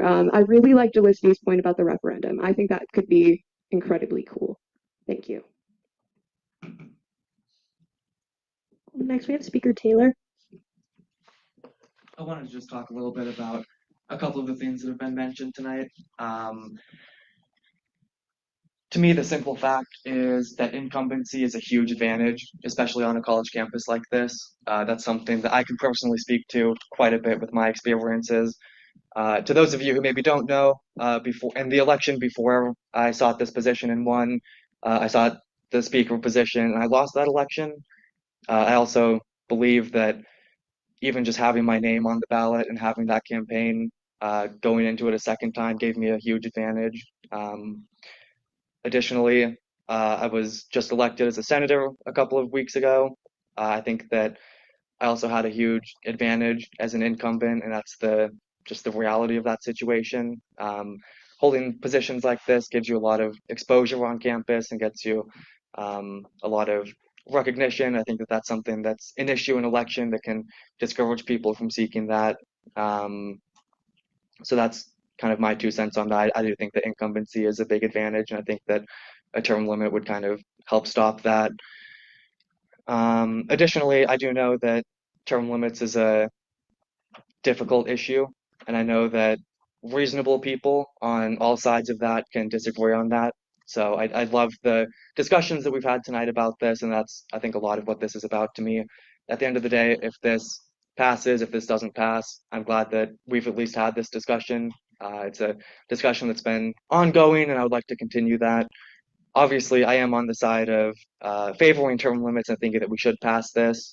Kind of reiterating the point that I made a little bit ago is that at the end of the day, this is a student government. The things that we do, they're important, but the main point of a student government is professional development.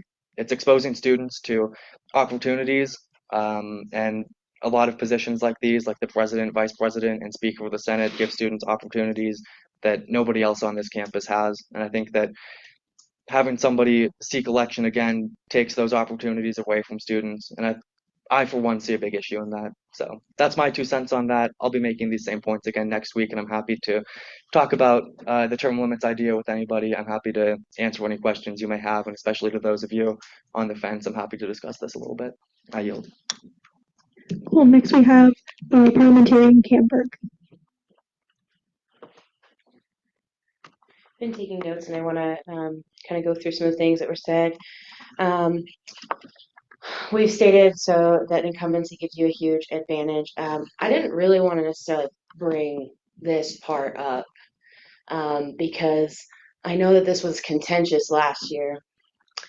Last year, I took President DeSalvo to court, to Elections Committee, for what I believe are a couple of things.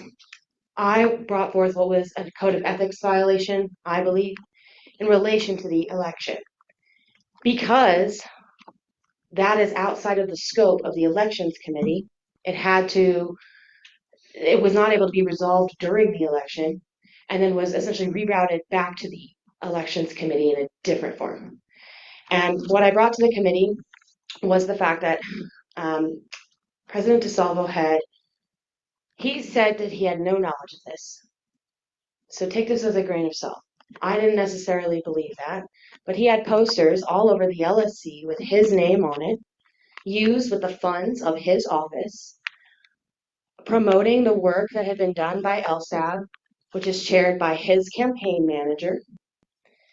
And to say that name recognition doesn't matter, doesn't have a factor in this is just quite frankly untrue. And you couldn't call it technically a violation. He said he had no knowledge, even though our documents state that he is responsible for everything that happens in his executive branch. Ultimately, all that I had requested out of that was that he essentially just be more thoughtful and have a good stern talking to, which he was given. So we resolved that matter. But it left more questions than answers about what incumbency really does. It's not just name recognition. It's the advancement and financial opportunity to promote yourself within this space, particularly. Is this an ad hominem? An ad hominem attack is defined in Section 3, subsection B, and it says profanity, slurs, disrespectful body language or gestures, or direct personal insults shall not be used in the Senate chambers. I did not hear a direct personal insult. I'm just stating what happened, nothing more, and I'm being kinder than I would be in other spaces, I might add. So the incumbency issue is not just about like name recognition. It's about the actual use of the resources of this office, quite literally. To the point about LSAB. LSAB was revived. It had not had the funding. So while it existed and it had a lag for a year, it had existed prior. It will continue to exist after the subsequent DeSalvo administrations. I also want to reiterate yet again that it's not saying that somebody can't run for a leadership position. They just need to run for a different position and use their skills in a new way. Also, I don't think it's necessarily, I think that in order to pass on your knowledge, your wisdom, your institutional knowledge, that you need to get something in return. In order to do that, if you care about that, you'll be doing that regardless. I'm a little bit frustrated with the stakeholder output, or mention about stakeholdering, that it's mostly ASCSU or politicals. I'm not a political science major. I don't know if you knew that, but I'm not.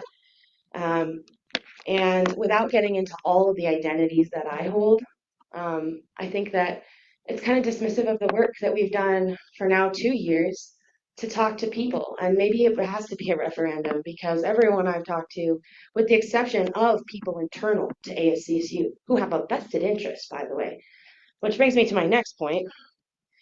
There are quite a few stakeholders in leadership in the other two branches that are being silent on this intentionally. I think that there are people in support of this who are self-censoring because there's an imbalance of power in this organization that favors one branch who has the ability to appoint paid positions over the other. So I know for a fact that there is support all around, and that what we're hearing today in this room is not necessarily reflective of that. So I guess that I've been on a rant kind of addressing some things, and I know that this might not none of this might have really swayed you, but I'll ask you this then, to go to your constituents, and take your own personal feelings out of it, especially if it has anything to do with me specifically, or Nick DeSalvo specifically, or anyone in office now. I think that we really need to take that piece out of it and ask our constituents. With that, I yield. All right, lastly, we have Chair Frisky. I yield the redundancy. All right, cool. Is it So we need to do a vote, yes, to. Wait, someone's speaking. Oh. Yeah, I have a point of information, or whether it's a point of clarification. It was mentioned that I had somehow used or utilized ASCSU resources to benefit myself, put my name, I guess, everywhere on campus. And what is being referenced was an advertisement for students to engage with a House bill that would have taken the state sales tax off of textbooks. Those materials were printed. They were made by a marketing team, and they were printed in December or January, many months before candidates decide that they're running for office, which typically happens in March. Now, like I said, that bill was written. It was co-written by me and sent to the state legislature. And let me just read a quote from the House author of that bill, our representative Andrew Basenecker. He says, "Together we have partnered on House Bill 24-1018, legislation that removes the state sales tax from textbooks and saves Colorado students nearly $2 million annually." So I think it's really disingenuous to say that I used ASCSU resources to advertise my name when this was something done in December, something done in January, long before any campaign had even started. And I think to frame it in that way goes to the heart of what this bill is about. It's about personalities rather than institutions. Again, that's my long-winded point of information, but I would recommend that you vote to not even move this forward. Thank you. Was that not maybe an ad hominem attack? I don't believe so. I don't see any personal The attack. disingenuous part? I think it's a perception, observation. Nathan's shaking his head. Now Fiona's scared. Anyone that isn't acting as speaker and chair, you are. It's at your discretion. Fiona's discretion says, let's move on to voting. Okay, we're moving into here to voting. Bylaws say we go by secret ballot. That's for final passage. This is for it to go on to its final reading. For anyone who's new to the space, it's elects, has 3 readings. First time just goes. Second time you vote for it to continue. Third time you vote whether or not it passes. So you're voting on whether or not this legislation continues to its third reading. So does Fiona get to do this at her discretion by her decided method, or no? Or does the Senate have to decide that? I guess. Could I make a personal point of order and ask that somebody chair that maybe does not have never had any personal bias towards myself? Can I make that point of order? Or point of personal privilege, rather? I don't believe that I have that vote. If the Senate decides.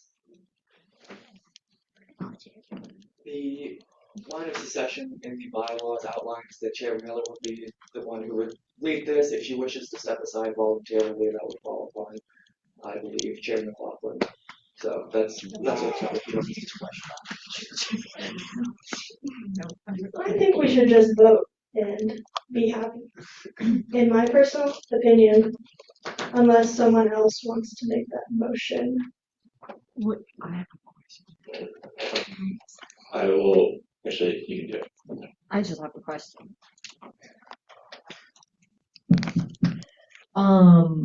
what is the process for personal privilege? I mean, wait, which one did you make?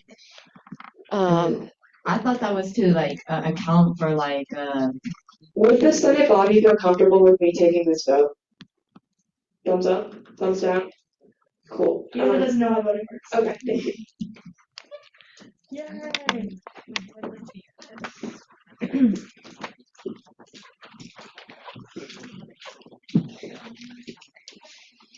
Howdy y'all. So we're gonna vote on whether or not this continues by placard vote. All those in favor, please raise your placard. Oh, Farron, sorry. Farron. It may be irrelevant at this point, but I was just bringing this point of information to ask for the request to be repeated as a full. There seems to be some confusion about what exactly was being asked for. Well, I think it might just be irrelevant now. Yeah, it's just chairing stuff, but we're all comfortable, we're all good to vote? I was gonna make a motion. Yes. To vote by secret ballot. But Yes, that requires a second. Second. So, okay. Do I hear any dissent to this motion? Dissent.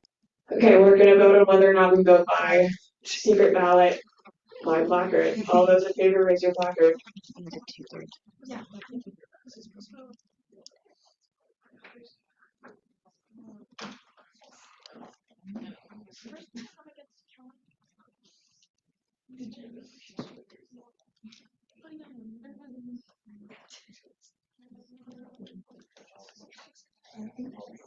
Thank you.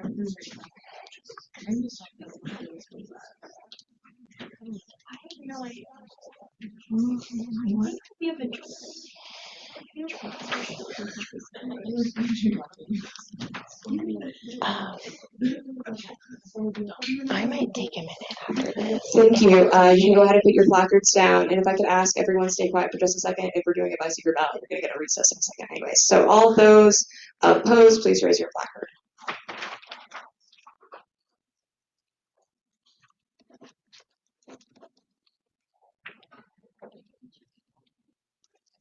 Anyone online?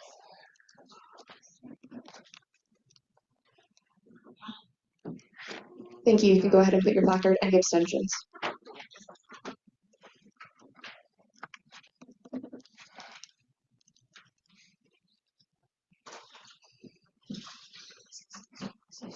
It's 2/3, yeah. I don't remember. I'm kind of flustered right now. With a vote of 8 to 10 to 5, this does not pass. Do we have another method of voting we'd like to propose?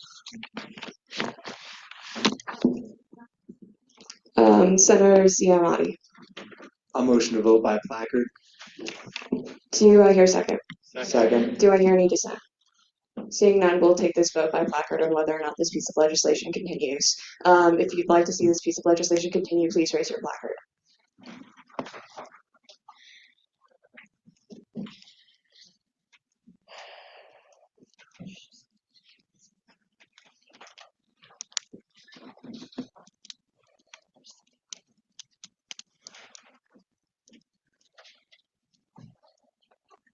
Thank you. You can go ahead and put down your placard. If you would not like to see this piece of legislation continue, please raise your placard.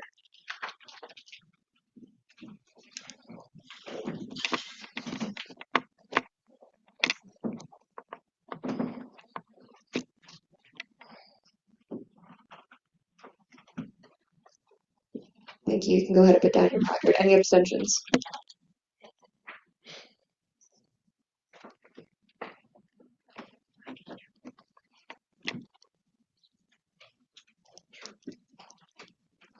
With a vote of 11 to 5 to 7, this piece of legislation, is it by 2/3 or is it?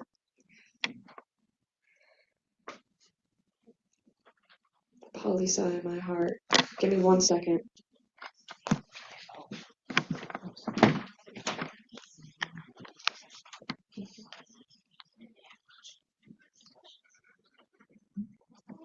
Hayden, abstentions don't count, right? Thank you.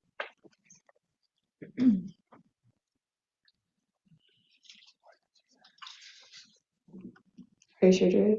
2/3 of 16 votes would be 10.56. I promise I'll get a math tutor over the summer.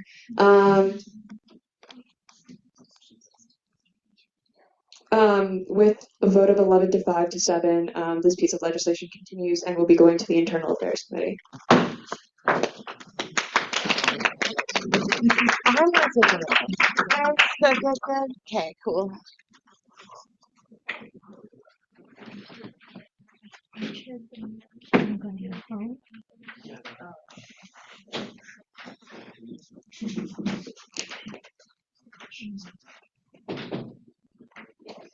With that, we'll move into Bill 5417, Reproductive Care Kits.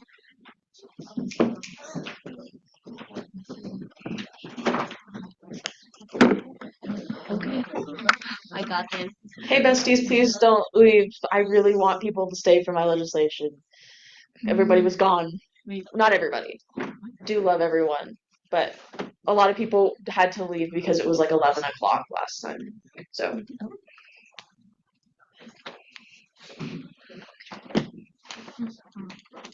What?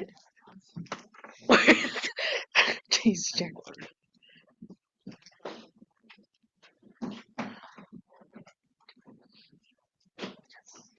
Today we'll be looking at Bill 5417, Reproductive Care. This abstract says, considering the recent federal administration's actions in the restriction of reproductive care across America, ASCSU's Women and Social Justice Caucus aims to create kits with emergency contraceptives, pregnancy tests, and other sexual health items for out-of-state students. The purpose is to provide care for those who live in states with less access to reproductive care as Colorado. Sweet. Can I motion to open this up for Q&A since there wasn't as many people last time that I can? Yeah, you can do that. Is Okay. that a motion? Yes. Okay, we have a motion to open up Q&A. Second. How much time with Q&A? 10 minutes. Okay, we have a motion to open 10 minutes of Q&A, and I do see a second. Okay. Do I see any dissent to that? Okay, we'll begin 10 minutes of Q&A now.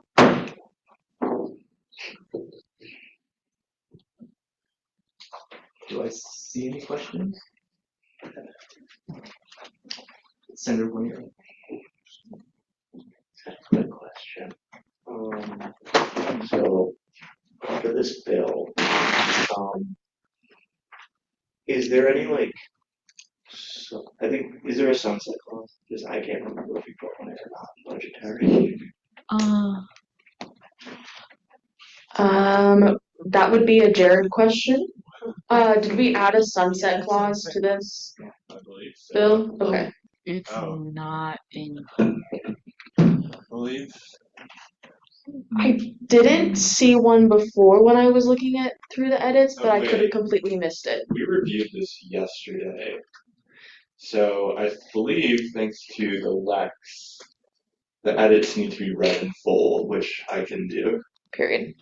I can also do it if you would prefer. I don't care either way. Here, I'll do it because I have quicker access to them. Baller. Baron, if you could go into the Teams channel. You're doing great. Okay, I'm here.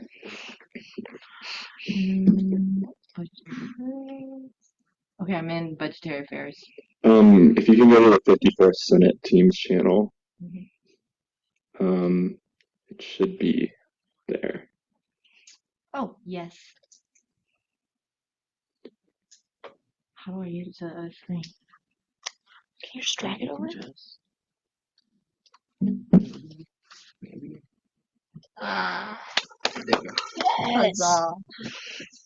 Yes.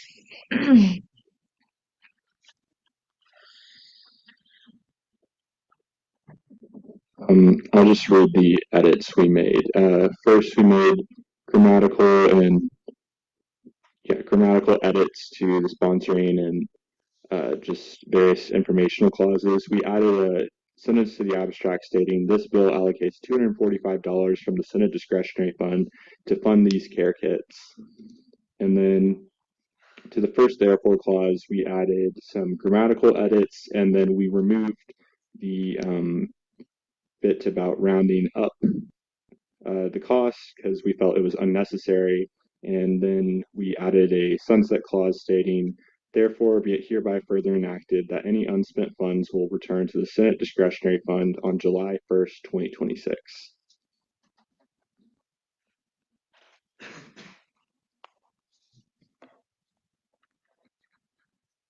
Do you accept these edits? Yes, yeah. Did any other committees make edits to this? No. Then we will begin 10 minutes of discussion and debate on this. Senator Quimby? I'm sorry, but I did have another question. Oh, After that yeah, one. was it Q&A? Yeah. Oh, or I'm getting Q&A. ahead of myself. My apologies. Go ahead. No problem. So, just a real quick question for you. I see in the line items breakdown, a $16 shipping surcharge on the pamphlets. I'm just interested if that was for those pamphlets, if that was the only option available, was getting that, or if there's any option for bulk ordering that enables you to lower that price or remove it, therefore allowing that $16 to go toward the actual items in the care kits instead of shipping pamphlets. Yes, that is a great question. I have two parts to that. So that was the cheapest option for shipping. So for the pamphlets, I'm ordering, it was actually cheaper to do 500 versus 250 since we're technically making 250 kits, but I figured those pamphlets could be useful. But that was the lowest shipping cost that I could find. And anything faster as far as like getting here would be like $40-$50, and I didn't think that was worth it. I also wanted to give kind of an update on that pamphlet situation. We may just scrap the pamphlets altogether, and they will go back into that money will just go back into the Senate discretionary, because we've created a link tree with a bunch of the links to the resources that we wanted. So we might just print like a QR code to the link tree instead, which will be a lot more cost effective, because I'm not confident on the turnaround of the pamphlets and getting them in time, and I don't know if it's worth our money also. So, does that answer your question? Yes. Okay. Follow-up question. Great. Would you be open to any floor edits, changing that from that money going to the discretionary to any like movements on this going into the other line items? Because that is about $50, and based on the price of other things, you could make like a few more packs, and in my opinion, more the better. So would that be something you're open to? Yes, that would involve purchasing more emergency contraceptives out of the cost, because we only have 500 donated, and we need to put 2 per kit, because anyone that weighs more than I think it's 165 or 185, I can't remember off the top of my head. You have to take 2 for it to be effective. And that is a very average weight for a person.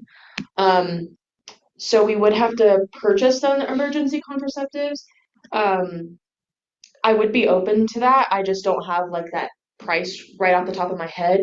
So if it was more like it can go back into it, allowing for flexibility, I would be open to that. Okay, thank you. I yield to the chair.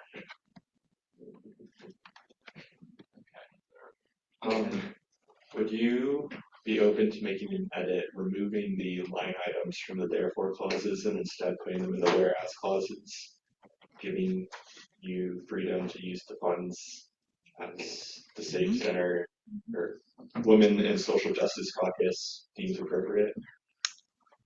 Yeah, that seems reasonable to me. Okay.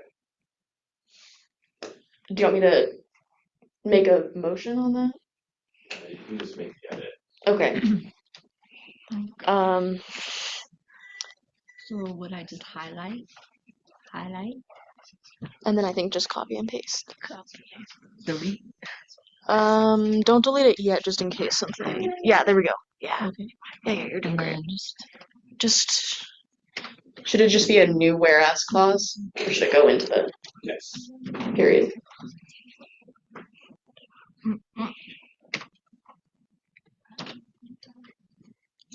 Oh, I did that though. you put it. Do I need to do this? I think it looks good. I think Malin can go back and if there's anything that's not. You're doing so good. Okay. Does that look good? Yes, I think the parliamentarian can make edits based on its there. Great. Oh, should I delete this too?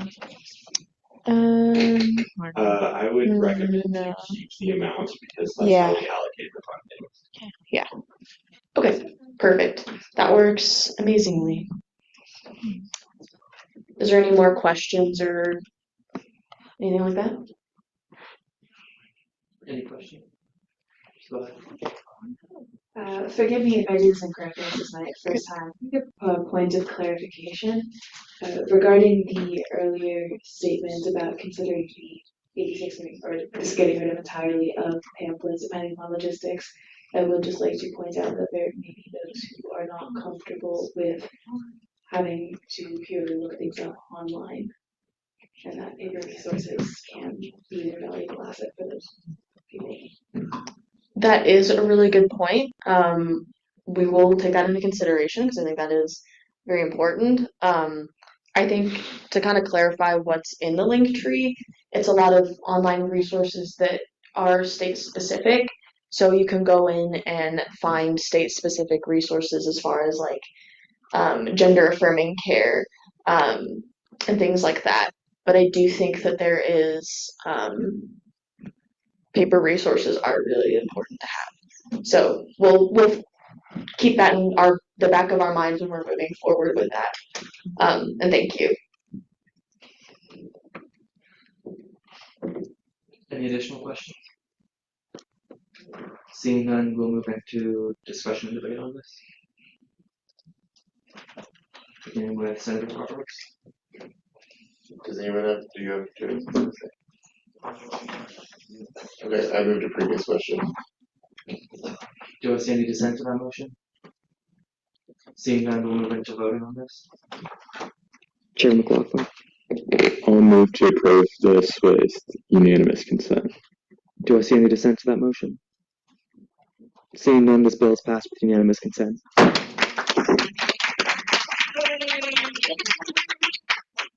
Perfect. And with that, we'll move into new business, beginning with Bill 5426.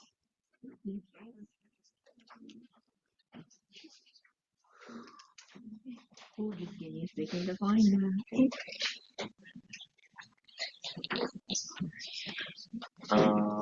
Is this not the most recent one? It is. It hasn't been presented yet.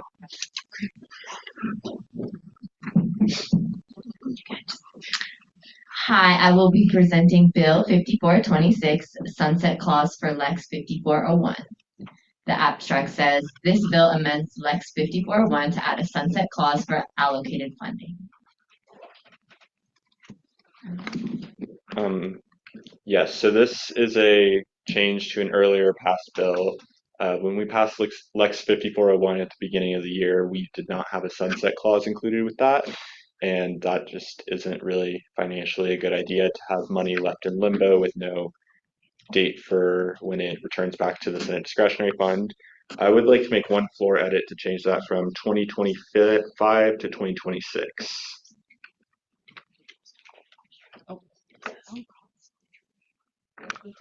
Click.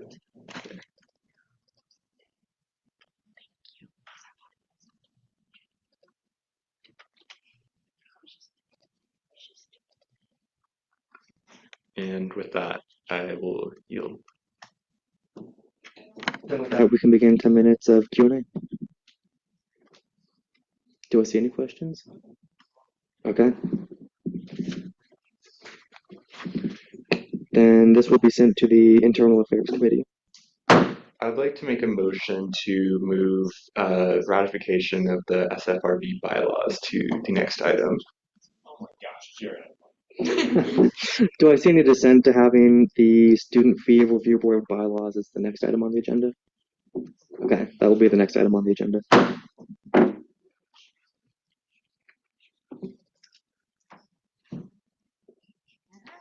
Yeah. Yeah, same thing. Jared, you just won my favorite senator award. Because of that, do you want to sponsor this piece of legislation? Okay, wonderful. I'm asking for floor sponsors right here, right now. All right, we've got one. One more. Perfect. Okay. Sweet. Now it can be heard. Alrighty. Well, good evening, everybody. We haven't had a chance to meet yet. Braxton Dean, Student Body Vice President. So this is just an update of the bylaws that are fairly outdated. You all can read through the changes unless you want me to go kind of line by line and highlight some of the changes, but I can tell you right now, some of the more prominent ones is we allowed for the possibility of having more than one vice chair, having up to 2 vice chairs instead of just one. And then we also clarified some outdated language in there, and then allowed for the board to go into executive session. So if we're discussing fee increases for fee proposals from areas that for programming that hasn't been announced yet that they want to keep private, or if it's for some reason sensitive in nature, then we can go into executive session. Just voting members and advisors would be allowed in the room at that time. Any questions that I can answer at this time? Anything that y'all want to go through on this? We'll begin 10 minutes of Sweet. seeing no questions.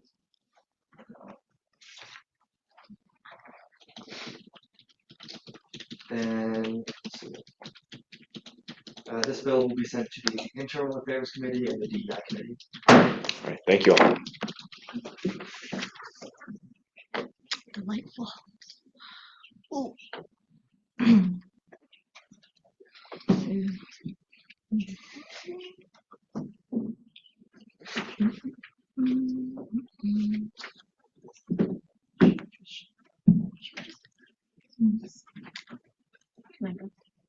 Yeah, with that, we'll move into Bill 5427.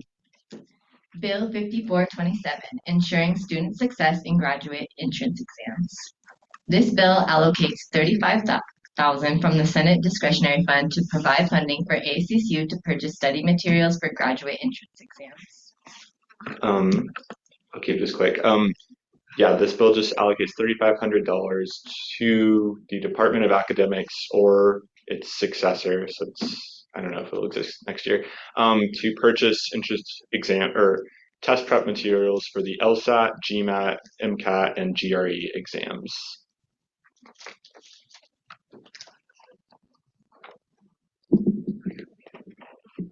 We can begin 10 minutes of Q&A with Senator Luna. I think that it would be changed to the Department of Unified Success most likely. Does that make sense to you if someone were to make such a committee edit? Don't think I'd be comfortable with that because that department does not currently exist. There are clauses in here that state the Department of Academics or its appropriate successor, so it shouldn't really be a problem. No worries. Any additional questions? Seeing none, this bill will be sent to the University Affairs Committee and the DEI Committee.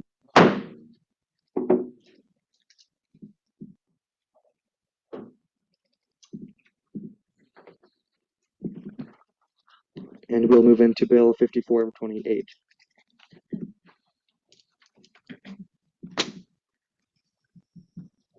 Bill 5428, Increasing Wages for Administrative Student Workers. This bill allocates $3,106 from the Senate Discretionary Fund to increase the wages of the hourly student workers in ASCSU's administrative staff by 8% in the fiscal year of 2026. First, I'd like to make a floor edit to remove that by 8%. To enable editing. But other than that, this bill, again, does exactly what it says. Today is Administrative Professional Day, I think.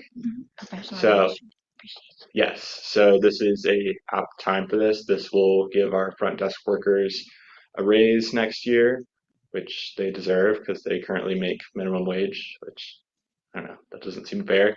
So yeah. And with that, we can begin 10 minutes of Q&A. Do I see any questions? Okay. With no questions, this will be sent to the Internal Affairs Committee and the DEI Committee.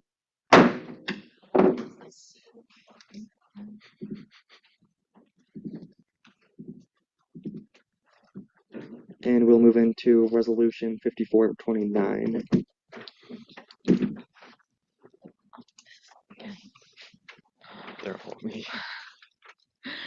Resolution 5429 denouncing visa revocation for international students. This resolution denounces the revocation of visas for international students at Colorado State University by the U.S. Department of State. I'm pretty good at writing abstracts that describe the bill. So this is to address some of the issues we've seen on campus. Currently, I believe the count is 16 students have had their visas revoked with not really any explanation given why from the Department of State, and those students have had to basically self-deport immediately, causing extreme stress and potential trauma to their lives, interrupting their academic performance, and basically just making everyone's lives less pleasant. This specifically affects me and my constituents because the graduate school has the highest number of international students of any one unit, and the College of Engineering has the highest number of international students of the colleges. Yes. With that, we can begin 10 minutes of Q&A. No questions? Okay. We're so quiet. Question? Yeah, so sorry, I didn't read it. Can you, like, in 2 words, what specifically you are addressing, what specifically you are proposing with this bill? This bill is to put out a statement that we are extremely opposed to the unjustified revocation of visas from CSU students. I see. Thank you. Any additional questions? Seeing none, this will be sent to the University Affairs Committee and the DEI Committee.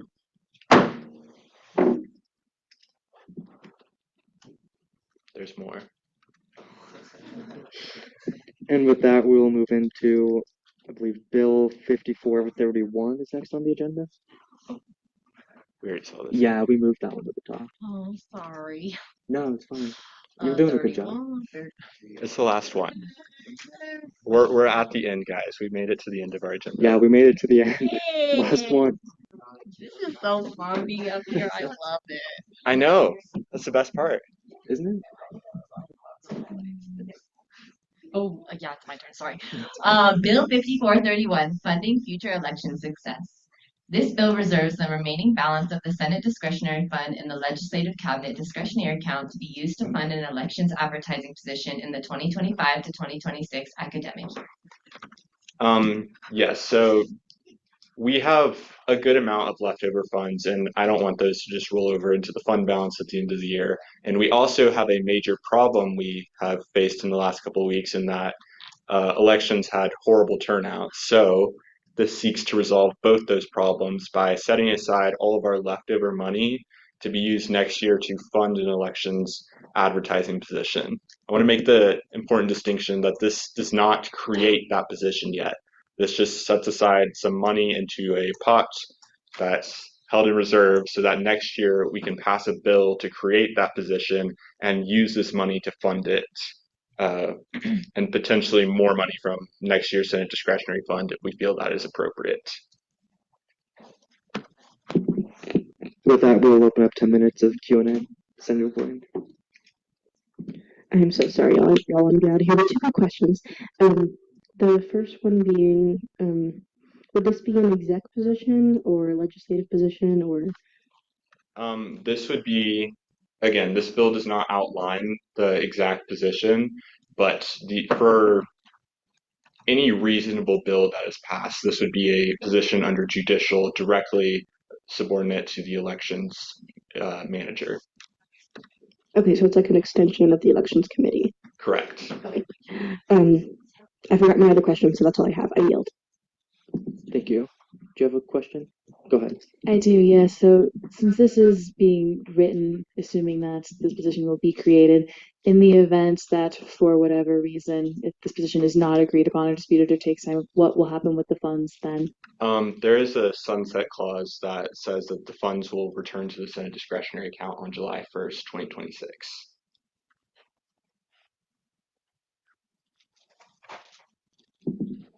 Do I see any additional questions? Seeing none, this will be sent to the Internal Affairs Committee, the University Affairs Committee, and the DEI Committee. And with that, we'll move into ending roll call. Senator Roberts. I move to use beginning roll call as ending roll call, and then have any senators who are late go up to the front and put their name on the list. Do I see any dissent to that? Okay, seeing none, we'll do that. This meeting is adjourned. I'm looking forward to seeing you all next week for the last session of the Senate. We will have eyeball eventually. Eyeball is our like party. Yes. Do I do anything? Thank you so much. That was Such fun. I like that. I thought it'd be a lot harder. Yeah. I'm just really bad at pronouncing words.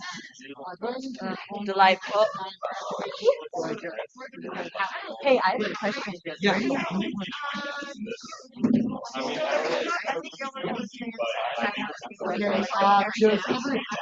Do I have to tell the class I'm graduating, or does you have to like step from graduate or can you stole just next week? I think they have a list. Actually, need to get told them and ask about it. I can do that. Okay. You know, I'm totally free all tomorrow. I feel like Miss President. Hey, Miss Wait, President. do I need to end the song? I've also Hold up. Do I? Oh, thank you. Have a great night.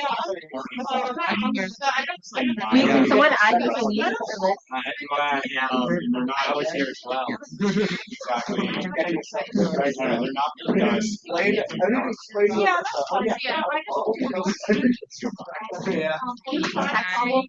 I remember Safe day. Heart emoji. Perfect. Okay. I end it, right? Oh,